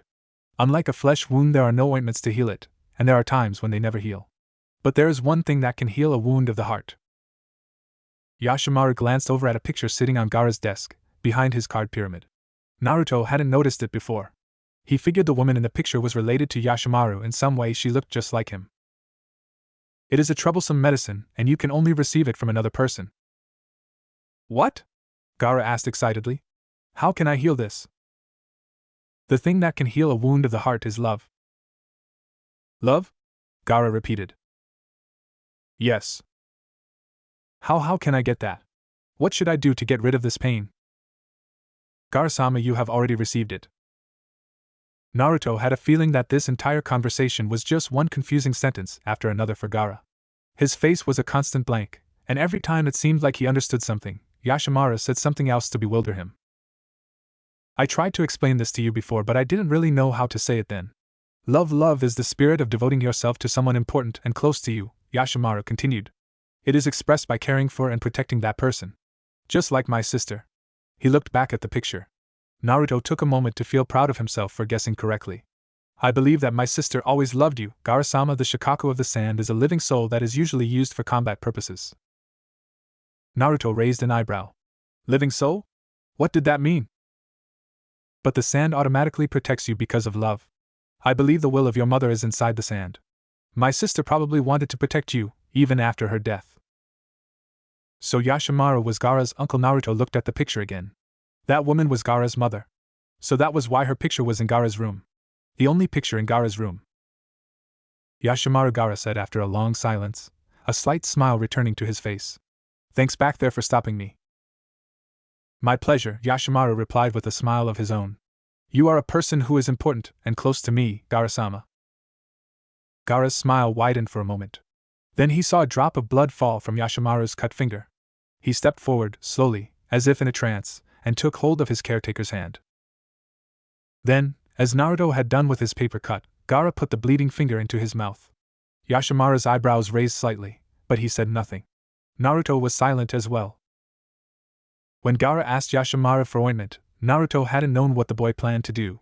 Yashimaru had found some spare ointment in his own chambers, and had given it to Gaara in a paper bag. It was late, very late, but Gaara went outside. Naruto followed him, if only in order to find out what his new friend was planning to do. He was tired, but he still managed to keep up. Of course, Naruto had no idea where they were going, and when Gaara stopped at a house, the blonde boy frowned thoughtfully. He looked at Gaara, then followed him up onto the porch. Gaara knocked on the door several times. When it finally opened, the girl whose ankle had been broken stood there. Naruto understood now what the ointment was for, and he smiled. Hello, Gaara said with a slight smile. The girl's face was a mixture of fear and anger, but she said nothing. Her eyes were wide, and she was shaking. I'm sorry about before. It had hurt, right? Gaara offered the bag to her. This is ointment, use it if you want. Naruto was almost, not quite, but almost, as shocked as Gaara himself when the girl scowled and shouted, Go away! Before slamming the door shut. Monster! Gaara looked heartbroken. His eyes were wide and fearful, and it looked like he was about to cry. Naruto, however, reacted in an entirely different manner. He had thought they were bad before, but this took the cake. That. It all came to a head. All the things his own village's people had done to him, all the cruel things he had heard about this village, the word monster brought back memories he hadn't known he'd had, of people looking at him with those wide, fearful, angry eyes, those scowling mouths with teeth that looked sharp, and that word echoing through his mind like the cold, harsh laughter of a demon. He couldn't run anymore. This was it. Done. Over. No more. He shot forward, slamming his fists against the door. Hey! Open the door! He started kicking it, rage such as he had never felt burning through his body. He continued to shout at the girl behind the door with such venom in his voice that it was virtually unrecognizable. His voice sounded guttural, primal, like a wild animal. He tried opening the door, but it had been locked. When he couldn't open it even after clawing at it so hard that his fingertips began to bleed, Naruto continued his assault, thrashing at the wood with a complete lack of control. This was too much. This wasn't just hatred, this was as cold as the devil's heart. Open the door! Naruto screamed. It finally opened, and a man stood behind the girl, most likely her father. The splinter-ridden obstruction removed, Naruto slammed his white-knuckled fist into the girl's face, sending her reeling backward. You jerk! What the hell's wrong with you? He got no answer. The door slammed shut again. Naruto clenched his eyes shut, straining to calm himself. He didn't bother to knock on the door again, they wouldn't answer. He took deep breaths through his nose, trying to make himself stop shaking. When he finally managed to get a hold on himself, Naruto turned and looked at Gaara.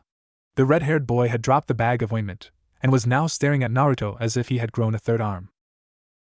Come on, Gaara. Let's go back. These guys were useless. Naruto started heading back toward the direction they had came, stuffing his hands, still balled into fists, into the pockets of his pants. Gaara walked with him. That was nice, Gaara. Really. They're just stupid. Really, really stupid. Just ignore them. They ain't worth it. People like that don't mean nothing, anyways. All you gotta think about is guys like Yashimaru. He's cool. Naruto grinned and slung an arm around Gaara's shoulders. You're a good guy, Gaara. Don't let dumb people like them say you aren't. They don't know nothing. They're the monsters, not you. Naruto kept talking all the way back, and he didn't notice the tears falling from Gaara's light green eyes. He also didn't notice the trembling smile on his lips. The next morning, Naruto woke up late. He was normally an early riser, but he'd stayed up too long. By the time he and Gaara had made it back from the harass the neighbors incident, it had been close to 1 in the morning. Naruto had tried to stay up until Gaara went to sleep, but couldn't, obviously, since Gaara never slept. He had made it to 3:30, then had fallen onto the floor. When he woke, he felt groggy. His head hurt from the sunlight shining in his eyes, his hands hurt from the stupid door, the wounds he had suffered were all but gone, but there was still a strong ache, and his back hurt from sleeping on the ground. He wanted nothing more than to curl up into a ball and go back to sleep, but he couldn't find a comfortable position. The night before, it had seemed the most comfortable bed ever, not anymore. He gave up and struggled to a sitting position.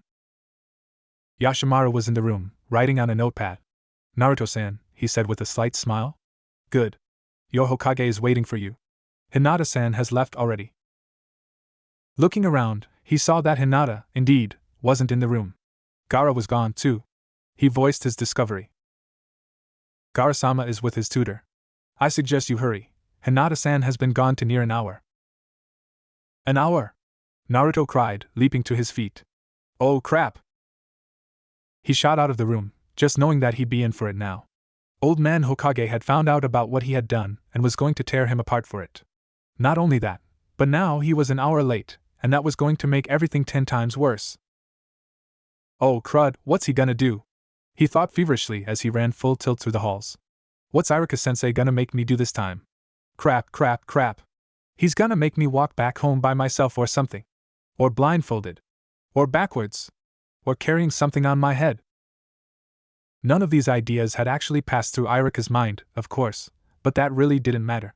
The more scenarios Naruto thought up, the more fun they sounded, and he would probably end up trying quite a few of them on his own. It was more than likely he would end up doing several at once, walking backwards on his hands with a blindfold over his eyes and a bowl of silverware balanced on his feet. This would only last for about 7 seconds, when he would bump into somebody and end up sprawled on the ground with cutlery all over the place. By the time Naruto stopped to take a breath, he had ceased being frightened by the punishment he was sure he would receive and was hoping for it. It was then that he realized he had no idea where he was supposed to go. It's been nearly 2 hours, Sandai murmured. Where is that boy? Iruka, who knew Naruto better than anyone else, chuckled. He's probably lost. Chances are he didn't bother asking where to meet us. Sandai sighed heavily and nodded. You're probably right. Go and find him, would you, Iruka? I'm not in a hurry, but 2 hours is ridiculous.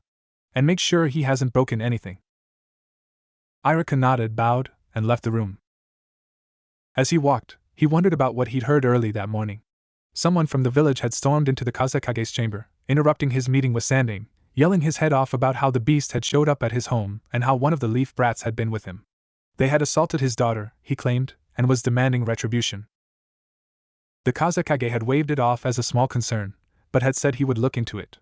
When Gaara has brought in and asked about it, though, the red-haired boy had denied being anywhere in the village past nightfall. He had played tic-tac-toe, a new game of which he was fond, with Naruto and Hinata until they had fallen asleep. He had then settled down to read. Iruka had asked Yashimaru what had happened, and Gaara had told him a different story. Gaara had gone to the girl's house to give her ointment for the leg he had wounded, and Naruto had gone with him. The girl had refused the ointment, and had shut the door in his face, calling him a monster. Naruto had then, in a fit of anger, punched the girl in the face. Iruka had reported this to Sandaime. The elderly ninja had done something very odd, considering one of his people had, indeed, assaulted someone. He had laughed. All things considered, it's to be expected. Naruto himself has been called a monster for years. That word evidently struck a chord with him. Iruka was sure that was the case. It made perfect sense. So Gaara lied probably to keep Naruto from getting in trouble. Yashimaru said he was crying but happy when they came back. He's probably never had anyone defend him before. Iruka smiled. He found himself proud of Naruto rather than upset. He'd seen the girl who'd been assaulted, and she looked like a belligerent type. As far as the young Chunin was concerned, she deserved it. Besides, it was just a black eye. A villager from a hidden village of such pride and power as the Sand should be able to handle a black eye. He laughed. So, they were the strongest of all the hidden villages until someone from another village decided to deck them. Then they went crying to the Kazekage for retaliation. For once, Iruka agreed with the man. It wasn't worth worrying over. Crap. Where the heck do I go? Iruka looked up and saw Naruto walking around, hands in his pockets, looking at each door he passed with an annoyed expression on his face.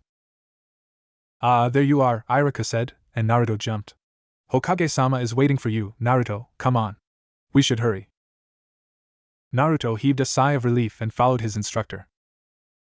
You must have been up late, Iruka said, to have slept in so much. It's not like you. I tried to stay up till Gaara went to bed, but he never did. That's because Gaara doesn't sleep, Iruka said. Naruto raised an eyebrow. Huh. That's what I've heard anyway. It's some sort of ability he has, I guess. He never runs out of energy, or at least, never needs to sleep in order to regain it.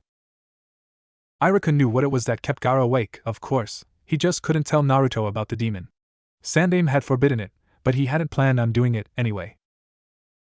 Geez! Naruto cried. He can do all that cool stuff with sand and he doesn't have to sleep. This is just crazy. Lucky. Naruto huffed and crossed his arms as he walked. Iruka chuckled.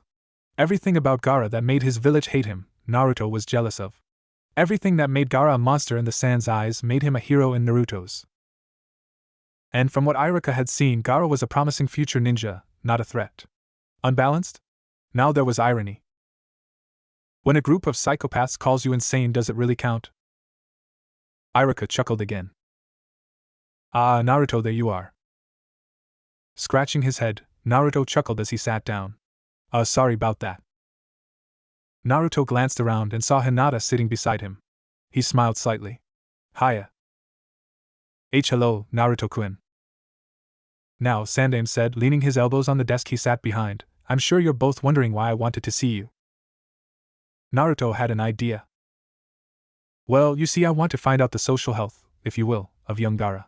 I hear from the Kazekage that he is bordering on insane, and needs to be contained in order to keep the rest of the village safe. Naruto snorted. Sandaime chuckled. Since the two of you spent last night with him, I wanted to see what you think. Naruto, Hinata, is Gaara insane? No! Naruto snapped immediately. Hinata shook her head. He was nice. I see, Sandaime murmured. Why do you think the Kazekage would say such a thing then? 'Cause he's a moron. I don't know, Hokage-sama. A moron, you say? Naruto nodded. He's probably like the rest of those jerks. They call Gaara a monster and run away from him and ignore him, then they expect him to be nice to him. Naruto crossed his arms, a frown plastered on his face. Stupid. Sandaime frowned thoughtfully. I see. Hinata? Do you have anything to add? The dark-haired girl bit her lip nervously. Well, it seems a lot like what our villagers do to Naruto-kun. Naruto nodded. Yeah. Sandaime rubbed his chin. I thought so. Iruka crossed his arms and cleared his throat. I find it highly unlikely that Gaara is insane, and if he is being driven towards it, it's because of the village. They're one step away from asking him to go nuts. They're openly hostile and their leader does nothing to curb it. Upon hearing that, Naruto wondered if his own village would be just like this one. If not for Sandaime, he didn't think so, but all the same, he felt a new appreciation for the old man. I had figured on this, Sandaime said. I always take what the Kazekage tells me with a grain of salt. He tends to twist things in his favor when it comes to giving information. It isn't fair to call someone crazy simply because he retaliates when someone else hurts him. But it seems that is precisely what he has done. I've seen Gaara as well, and I see no reason to deem him fit to confinement. I asked the Kazekage about this, and he told me the brat's just acting. But somehow I doubt that. It can't be healthy for Gaara-san if his own father acts the same way as the rest of the village. I agree, Hinata. I have noticed there are distinct parallels between this situation and our own Naruto. You agreed that Gaara has gone through much the same as you, yourself, have? Yeah, but it's worse. These guys just flat out mean. Least back home some people are nice. Sandaime frowned. Well, as you know, I'm trying to stop the hostility of the villagers back home, but people are not easily changed. Family is an important aspect of our people's lives, and the fact that you are an orphan does not sit easily with them. I've tried convincing them that it is simple superstition, but don't worry about it. They're just dumb. I know. It seemed exceedingly stupid to Naruto that people would hate him just because he had no parents, but it seemed that was the case.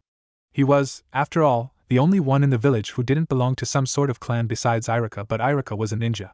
A teacher. That earned him respect. That was why Naruto wanted to be a ninja too. He would prove to the other villagers of his home that he was worth something. But he wouldn't stop at Chunin like Iruka had. He would go on until he became the next Hokage. Then everyone would see that orphans weren't useless, that it wasn't bad luck to be an orphan or to be associated with one. Well, I've thought about this for quite some time, Sandaime continued, interrupting Naruto's thoughts, and I think it might work. You both like Gaara, do you not? Sure, Naruto said with a grin.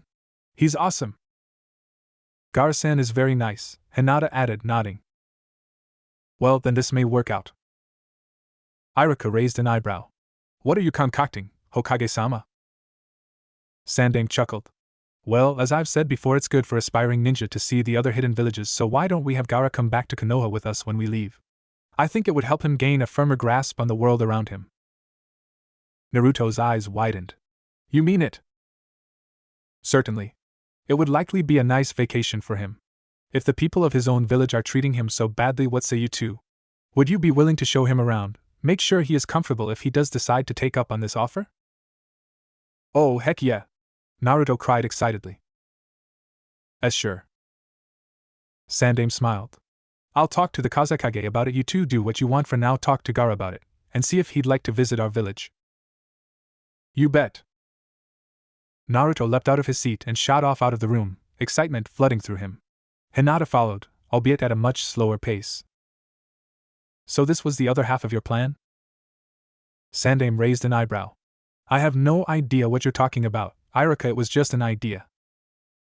Iruka smirked. Sure. I'll admit that they seem to have befriended each other rather quickly, but surely this wasn't a spur-of-the-moment idea that popped into your head when Naruto said he liked him. Sandaime chuckled. No, that I will admit. I had figured on them bonding quickly, and it seems that they have. And yes, I had this little visit planned out as well. If my suspicions are correct, they will end up fast friends, and comradeship is very important for a ninja. Iruka frowned. The way you say visit makes me wonder at your motives, Hokage-sama. You aren't planning on just having him stay in Konoha for a week or two, are you? Oh well, if it turns out that Gaara likes life better in Konoha, I'm certainly not averse to extending his stay. Besides, the Kazekage evidently doesn't want him, nor does anyone else here. Iruka smiled again. You want to turn Gaara into one of us? Perhaps. He laughed. Well, you certainly are crafty, aren't you, Hokage-sama? I have no idea what you're talking about. I simply think this will be good for the two of them. Better they bond now as brothers, perhaps, rather than end up at arms against each other later. You know as well as I that if Gaara stays here, and is not killed, he will eventually be used as a weapon against us. True, very true. So this isn't only for Naruto and Gaara, this is a military tactic. You want to take their best potential soldier away from them, defang them, in a sense. I suppose, from a business point of view, you could say it that way. I am, however, more concerned about Gaara's mental health than the strength of our forces. I know our ninja well enough, and while Gaara's gift certainly is welcome, It is not my prime motive, I simply wish for him to find a place where he is welcome, a true home. Iruka raised an eyebrow. All well and good, but while our civilians won't be as bad as the civilians here, they certainly won't accept an outsider so readily as you and I would, and if you're right, and I think you are, about Naruto and Gaara befriending each other, they already seem to be, would they not dislike him even more simply by association? Oh, I'm sure, but unlike my comrade, I will take steps to ensure such behavior is brought to a minimum. Besides, anything would be better than what he is dealing with now. And having someone like Naruto will help him adapt, and also Naruto will have someone to help him deal with his own troubles. It seems like a valid idea. Are you sure it will work out? They've only known each other for a day, after all. I'll have him stay in Konoha on the pretense of a temporary visit, and if it doesn't work out I will simply make it so, and send him back, but I don't think that will happen. You saw them, did you not? Iruka nodded. Yes. They seem to be getting along well. That's enough for now. I'm moving quickly because that is the only way I will get anything done. The Kazekage is a cunning man, and speed is the only weapon currently at my disposal. I see. Well, in that case, by all means. Naruto was certainly excited by the idea. He's usually an amiable person, but lately he's been walking on clouds. Then why stop at the clouds? Sandaime chuckled. Iruka grinned. Indeed. Sandaime took out his pipe and lit it. As he took a long draw, her looked out the only window at the village.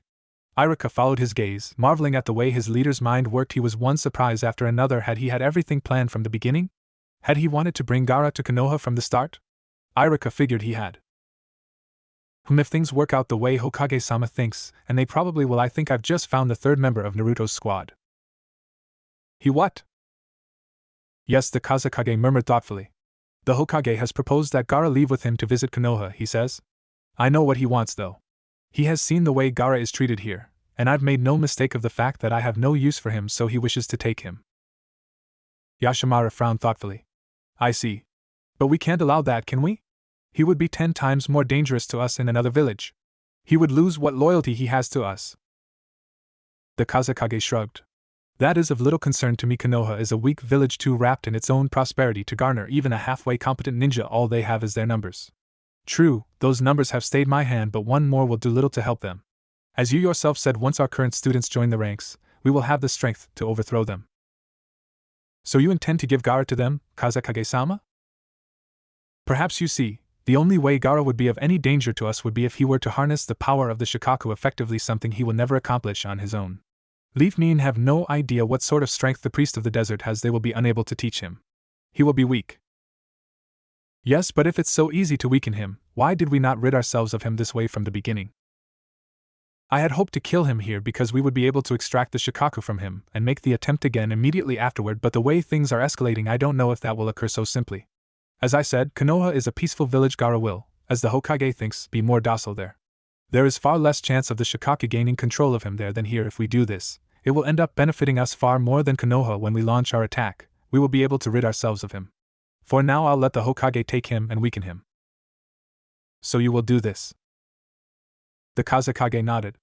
However, I will not cede to the Hokage so easily. This may be a benefit, but I am a businessman, after all. I do not give charity. If Konoha wants Gaara, they'll have to pay. And they'll have to pay handsomely. Yashimara chuckled. Is that right? Well, Kazekage-sama, and here I thought you were being generous. Me? Hardly, Yashimara. I am intelligent. Perhaps the Hokage thinks he's pulled a fast one on me, but he has no idea just who he is dealing with. I did not become Kazekage by being generous. So what are you going to ask for in return for him? The Kazekage smirked evilly. The Hokage's students are mostly fools, especially the Kyuubi's vessel. Quite a shame. Uzumaki Naruto is a bumbling fool, and no amount of conditioning will make him useful. Regardless of the demon within him, he is far too loyal to Konoha, and no doubt the Hokage would fight tooth and nail to keep him. But there's one child that has great potential. I intend to unlock. Konoha wants one of mine. Fine, I will take one of theirs. A sound plan, Kazekage-sama.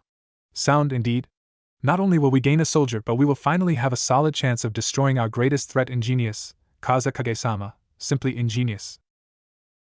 Of course, dismissed Yashimaru.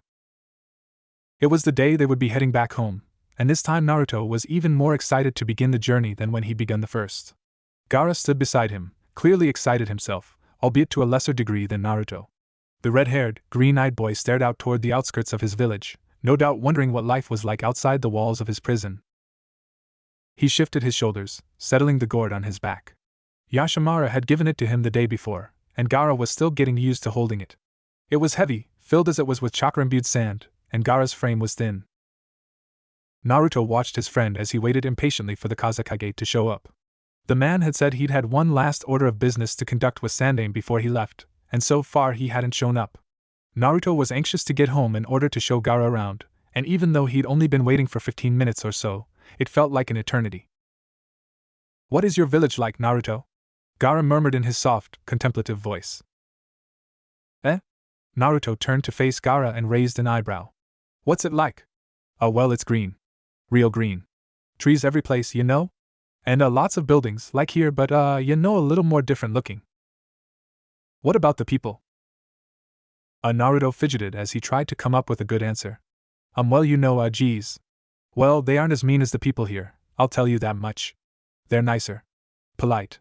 But some of them are the same as here, too. But you'll like it, Gaara, trust me." Gaara seemed skeptical, but he smiled that slight smile he had and nodded. "Okay. I will."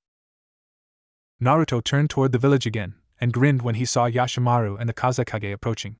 Finally! Yashimaru honestly wasn't sure why he'd given Gaara the gourd. It was for defensive purposes, after all, and while he put up a pretense of caring for his nephew, he honestly couldn't care less, so why? He didn't know. It had just happened. After Gaara had agreed to visit Konoha, he'd just given it to him. "Since you're visiting the forests, sand won't be plentiful and you won't be able to use your gift," he had said. "This gourd is a special artifact. It calls back whatever sand is removed from it, so that it always stays full." Gaara had simply nodded, thanked him, and had adjusted it so that it lay easy on his back.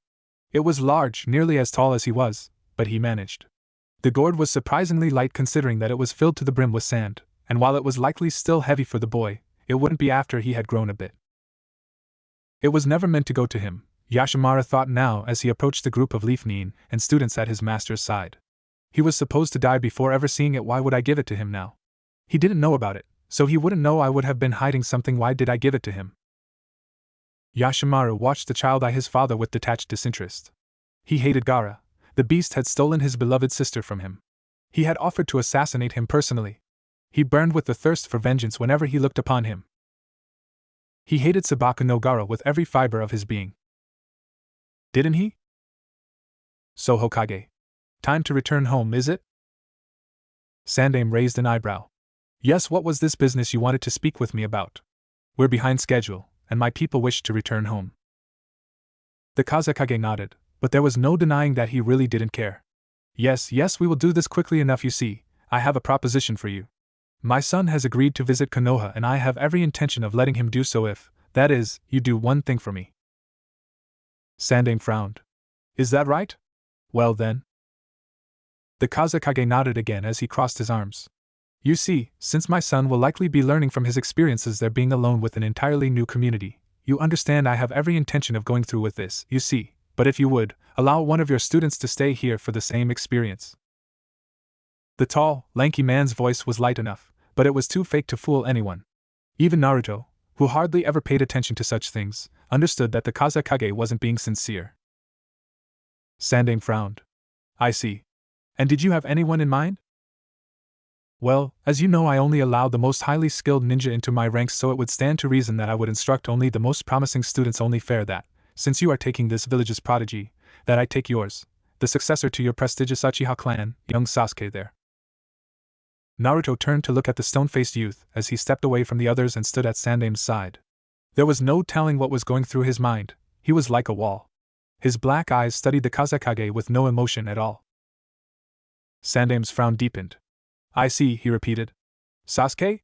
Are you willing to do this? Would you mind staying in this village for a while?" Sasuke raised an eyebrow at his leader. "First off, it isn't a while. Let's drop the joke, huh? This is a permanent change. If I stay here, it's for good. The same with Gaara." Sandaime's frown left his face in surprise. The Kazekage smirked slightly. "Is that what you think?" Sandaime turned his eyes back to the Kazekage. "Fine. Let us cease this pretense, shall we? They deserve that much, at least." A shrug. "Fine by me." "Me too," Sasuke said, without giving Sandaime a chance to reply. All eyes turned to the young Uchiha, thunderstruck by his immediate reply. Naruto didn't know Sasuke all that well at all, actually, so the fact that he was willing to stay in the Sands village didn't bother him much. But looking at the girls from his class, he saw that most of them were absolutely devastated. They were Sasuke's admirers. Are you sure about this, Sasuke? Sandaime asked. Sasuke crossed his arms. Yes. Let's face facts here, old man, there is nothing in Konoha for me. I stand to gain nothing by staying there. Here I have a chance. How do you figure? Being here weak has shown me that the people here are stronger than we are. I want that strength. This is my chance to gain it, and I will take it. Naruto was struck by how old Sasuke sounded. He'd always known the black-eyed, black-haired boy to be mature beyond his years, but now none of those gathered thought of him as a 9-year-old academy student, not even the Kazekage. He was a soldier. The Kazekage looked down at the boy. You understand your training regimen will be much more strenuous under my command. Good, Sasuke replied. Naruto thought he understood. Sasuke's entire clan had been annihilated just recently, the whole family, gone. His mother, father, aunts, uncles, cousins, everyone. He'd heard whispers that the murderer had been Sasuke's own brother, but no one would say for certain. Naruto wondered if, after having been subjected to such betrayal, he would have much of a desire to remain loyal to Konoha, either. Naruto had been alone from the start. Sasuke had grown up. Normally it had to have been a crippling blow. And here everyone saw the result of that blow. Sasuke would become a Sannin. Naruto glanced at Gaara and a second realization hit him. Gaara would become a Leaf Nin. The idea filled him with excitement, but he kept it inside. This was a serious event. After all, one of his colleagues, familiar or not, had just committed himself to an entirely different home. Such a thing was not done easily, and yet Sasuke had done it immediately. If this is your decision, Sasuke, Sandaime said, I have no place in stopping you. Very well. If you are certain, absolutely certain, that you wish to take this course of action, you have my permission. Sasuke, in a strange gesture, bowed slightly. Thank you, Hokage-sama. The Kazekage turned to Gaara, almost as if on an afterthought. Gaara, are you willing to commit yourself to the Hidden Leaf? Gaara's response, like Sasuke's, was immediate. Yes, father. A nod, and that was it. It is done, Hokage. Sandaime sighed. Very well, Kazekage, bargain struck. They shook hands. There will be various records to be exchanged. I will send them to you shortly. Sandaime nodded. Fine. But we must be going. The Kazekage nodded. Of course. As Sandaime turned, and with him everyone else, Naruto thought he saw Sasuke give him a solemn glance. And although he wasn't entirely sure, he thought he heard him whisper something. Something like, I hope you'll be happy now. Glancing beside him at Gaara's smiling face, Naruto had a feeling he would be. I can't believe it was done so quickly. They did agree to the arrangement on extremely short notice. Sandaime raised an eyebrow at Iruka and Kakashi. Are you honestly surprised? Gaara was reviled 2 steps away from assassination. And Sasuke, well, he's right. He has nothing tying him to our village anymore. This arrangement will work well for both of them. Iruka nodded. Sure. Kakashi, though, didn't agree. Perhaps for Sabaka no Gaara, this will be good, but for Sasuke, no. He will not find fulfillment there. Not under the Kazekage's rule. His heart is fueled with the fire of vengeance, and he will carry it out, I am sure, but he will never be happy. I had never really expected him to be, after what happened, Sandaime said. His entire life revolved around his clan, and he idolized his brother. Itachi's betrayal all but broke his spirit. I tried to help him, but he cannot be reached, even at his young age. He walks his own path. Kakashi sighed, adjusting his headband. A shame Sasuke had promise. So does Gaara, Sandaime said. Do not forget that this worked both ways. We have a new student now. We must focus on him. No doubt he will catch no end of grief from the young women of his class for this. I doubt he needs us adding to it. Iruka chuckled. Yes, that will certainly be an issue, but I think Naruto will help him through it. And let's not forget Hinata. She has taken a liking to both of them. Sandaime rubbed his chin. Your evaluation of your students will be required soon. From the sound of it, you've already gotten an idea of who should be teamed with Naruto. Iruka chuckled again. It bodes well. We'll see what happens when we get back home.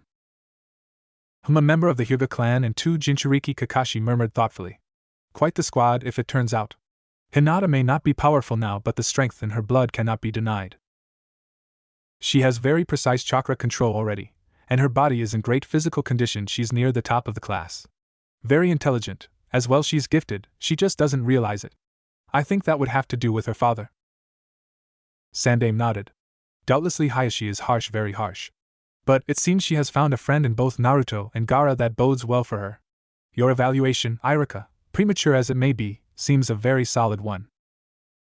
Irika grinned.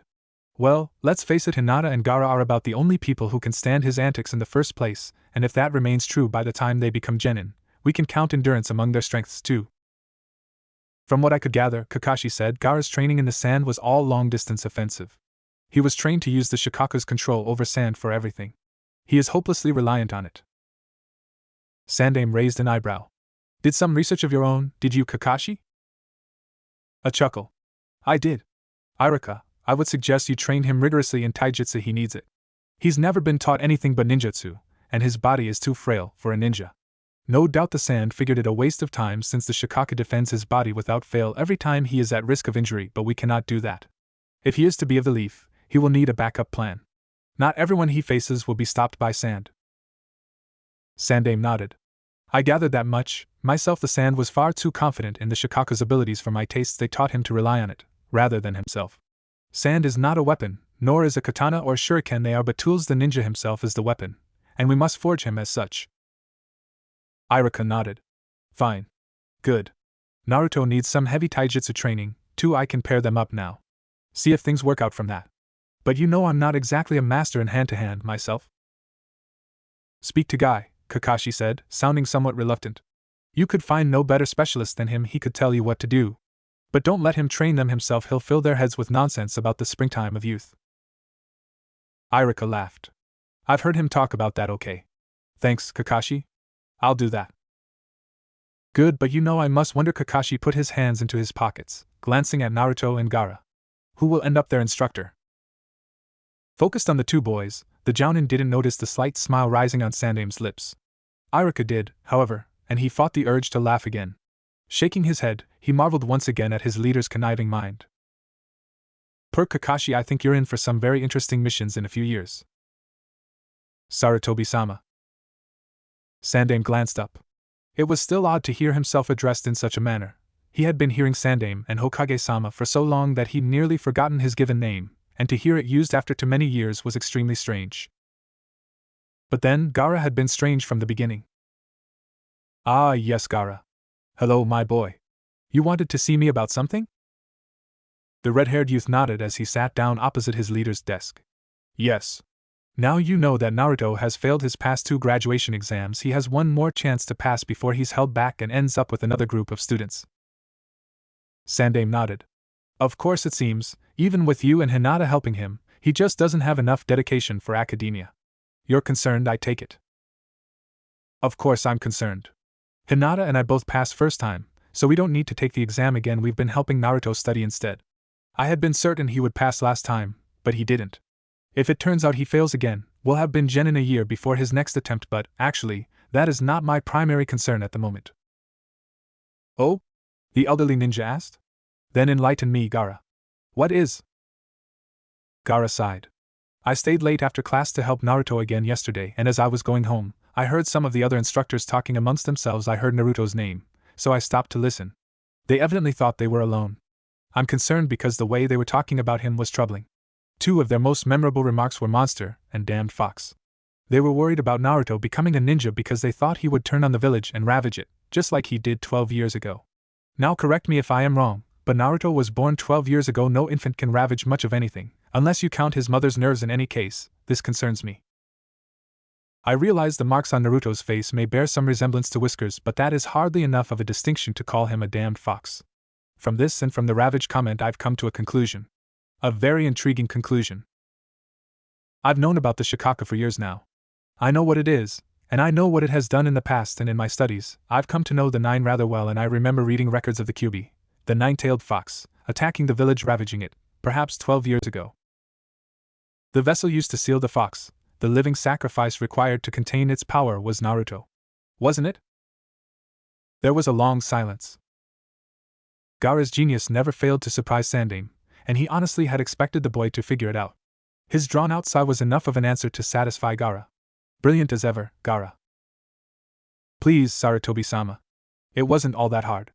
I've had my suspicions for some time now. The year of the attack, the marks on his face that I mentioned, the overwhelming hatred of just about anyone old enough to remember the attack when I heard damned fox, it all but confirmed it. Sandaime sighed again. Yes, well, I'll have to have a word with the instructors you overheard give me their names before the end of the day. Beside that though, yes. Naruto was the child my successor used to seal the Kyuubi. He was the only one born soon enough for the technique to work. Gaara nodded. As I thought, I thank you, Sarutobi-sama, for being honest with me. Naruto is my friend, and I never have appreciated the way the village treats him. I still don't, but at least now I understand it. I've made it a violation of law to speak of the Kyuubi or Naruto's involvement with it. If Naruto had been the one to hear this instead of you, it would have been terrible for him. Still, it doesn't stop them from hating him. He thinks it's because he is an orphan, and somehow I've managed to keep him thinking that over the years. He'll find out eventually, Gaara said with a frown. You know that, don't you? Yes, I know, but I don't want it to be any time soon anyway. Keep this a secret, would you? The law applies to everyone, and that includes you. Gaara nodded as he stood. Fine. Thank you again. Now, I should leave. By this point, Naruto's likely gotten bored with Iruka-sensei and has. Sandaime. Hokage-sama. Sandaime stood up. What? What is it? Two Chunin rushed into the room and bowed hurriedly to Sandaime while catching their breath. One looked up and shouted, Naruto's at it again. The monument, Hokage-sama. He's defaced the Hokage monument with graffiti. Gaara rolled his eyes with a sigh. As I was saying, he's probably gotten bored with Iruka-sensei and has found something else to do. Sandaime lowered his head. What to do with that boy? You too, tell Iruka where he is. Gaara, see if you can't apprehend him before he does permanent damage. Graffiti, what next, Naruto? What next? Raw eggs? Gaara shook his head for the 15th time in 15 minutes as he strolled the streets toward the Hokage monument, a series of busts carved into a huge cliff face of the 4 leaders of Konoha on the southern border of the village, scanning his surroundings for any sign of the orange-clad, blonde-haired prankster. Predictions had been right. Gaara and Naruto had become fast friends since the moment they'd set foot in Konoha together. They'd been inseparable. Wherever one went, the other was almost certain to follow. In the beginning, Gaara had even assisted in Naruto's vandalizing. But now, at 12 years old and mere days from becoming a genin, Gaara had given up on such practices. They were a waste of time and energy, and while he never said so to Naruto's face, he found himself growing tired of Naruto's continuation of them. Keep this up much longer and I'll bury you headfirst in your backyard, Gaara muttered. The idea was far more tantalizing than Gaara would have admitted. He was torn between being impressed that he was so sure-footed on the huge faces on the cliff and being exasperated that he had defaced the 4 Hokages with buckets of paint. Green, blue, purple, yellow, in swirls and symbols and various other drawings, he had even signed his name on Sandaime's forehead, covered the masterfully carved portraits. Iruka groaned. He should have expected this. Have you considered tying him to his chair? Jumping slightly in surprise, Iruka looked down to see Gaara standing beside him. Kami-sama, that kid's quiet, he thought, annoyed. At only 12 years old, Sabaku no Gaara was the most remarkable up-and-coming ninja the village had seen since the infamous Uchiha Itachi, who had graduated from the academy at 7. Gaara was quick, silent, smart, and altogether deadly. A force to be reckoned with even at his young age. Iruka had found himself wondering on several occasions whether he had any place instructing this boy. I think if I did that, Iruka said with a chuckle, he'd just use the chair to cause more damage. He meant it as a joke, but the way Gaara had made his suggestion, in that quiet, contemplative, serious voice of his, it was probable that he thought it a legitimate idea. You're probably right, Gaara replied, making it clear that he hadn't considered Iruka's joke a joke at all, further suggesting that he had been serious from the beginning. Well, let's go get him. Gaara nodded. It hadn't taken much to get Naruto back into the classroom. Once Gaara had threatened to encase his friend in sand and drag him back by his hair, the blonde had stopped struggling immediately, and was silent all the way back to the academy. Once there, though, it was clear Naruto had no intention of cooperating. Listen to me, Naruto, Iruka snapped. You've failed the last 2 graduation exams. You only have 1 chance left. I ain't the only one with 1 chance left, Naruto muttered. Yes, but at least they came to class. This is no time for you to be goofing off, pulling your little pranks. Whatever. Irika's eyebrow twitched, and he turned a glare on the other students. All right. Line up. We're doing a review on Henji no Jutsu. Everyone up. Even those who already passed last week. What? The entire class demanded in dismay. Now, Irika demanded. This is all your fault, Naruto. Yamanaka Ino snarled. This is stupid troublesome Nara Shikamaru, who else? Mumbled. Gaara, who was standing in front of Naruto, scowled. Are you so unsure of your ability that you balk at an extra test? Was your performance last week a simple fluke? Perhaps you aren't prepared to be a genin. Oh, who asked you, Gaara? Ino growled, whirling to face him. Naruto chuckled. Gaara nodded, his face expressionless now. Just because he was exasperated didn't mean he was going to hang his best friend out to dry. He had more honor in him than that. Okay. No more talking, Irika snarled. Now all you have to do is transform yourselves into me, one at a time. Same test as last week, so it shouldn't be difficult for most of you. Haruno Sakura, you're up first. The pink-haired girl nodded and stepped forward, making the seal of the ram as she did. Okay, here goes Henge. A puff of smoke, and Sakura had become a carbon copy of her instructor. When he'd first learned it, Gaara had been surprised how easy the technique was to perform, how little energy it took, and how effective it was. Even though Sakura was a girl, and years younger than Irika, she had pulled it off perfectly. Irika nodded and marked a notepad. Good. Next. Sabaka no Gaara. Gaara did the same as Sakura did, albeit silently.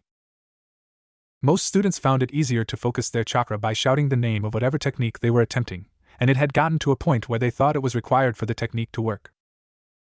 Gaara had done the same thing until, one day, he'd forgotten. When he discovered it didn't matter if he spoke the name or not, he stopped. Getting into the habit of shouting every time he performed a technique would make it harder to be silent when he needed to, and silence was one of a ninja's most important weapons. And so, he was silent. Irika nodded again and made another mark. Good, Gaara. Next. Uzumaki Naruto. Gaara was about to walk back to his seat until he caught sight of the mischievous look on Naruto's face. Stopping, he turned. Oh no, he thought, he's planning something. The older folk of the village had apparently hoped, at the beginning, that Gaara's calm demeanor would rub off on Naruto. They hypothesized that having a friend, especially one such as Gaara, would make him less inclined to cause trouble. They'd been wrong. Gaara knew it was just part of Naruto's personality. He made jokes and pulled pranks more to make himself laugh than the people around him. It wasn't so much to attract attention, as most people figured, as it was to relieve boredom. Naruto was an excitable, energetic person, after all. Calm just didn't become him. Gaara had calmed Naruto down over the 3 years they'd lived together in Konoha, sort of. But not nearly enough to make him stop. He was now calm enough to think through his ideas, which actually made things worse for the townspeople. He had become increasingly inventive and ambitious over the years, and it had escalated into defacing the Hokage monument, and whatever he currently had planned. Glancing to the side, Gaara saw Hyuga Hinata standing beside him. She felt his gaze on her, and looked over. She smiled her small, quaint, shy smile. Hello, Gaara-kun, she said in a whisper. Gaara nodded his own greeting.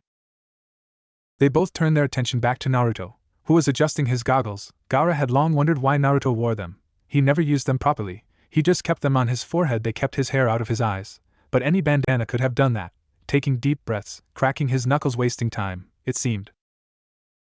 Actually, Gaara figured, he was just making sure he had an attentive audience. This one, evidently, he was proud of. He wanted his classmates to see it. Just do it already. Irika growled in irritation after a full minute. Okay. Geez. Naruto snapped, and made the seal of the ram. Let's do this, Henge. There was a puff of smoke, which signified that he'd done it, but Gaara immediately noticed something amiss. The form of the body silhouetted in the smoke was most definitely not Irika's, and as it cleared, the nude woman Naruto had become winked and blew a kiss at his instructor. Irika gaped, then blood shot out of his nose and his legs gave out, causing him to fall backward into his desk. Naruto began to howl with laughter and lost control of the transformation. Ha! Gotcha! I call that one the seduction technique. Gaara swiped a hand over his face. Only Naruto, how long had he spent perfecting that move? Why could he not apply himself so studiously to other tasks? He groaned and shook his head. You idiot! Iruka shouted, shooting back to his feet, his face red in anger and probably embarrassment. Don't waste time inventing such a stupid technique. Gaara wasn't so sure he would call the move stupid, it could have its uses. Although he was certain Naruto hadn't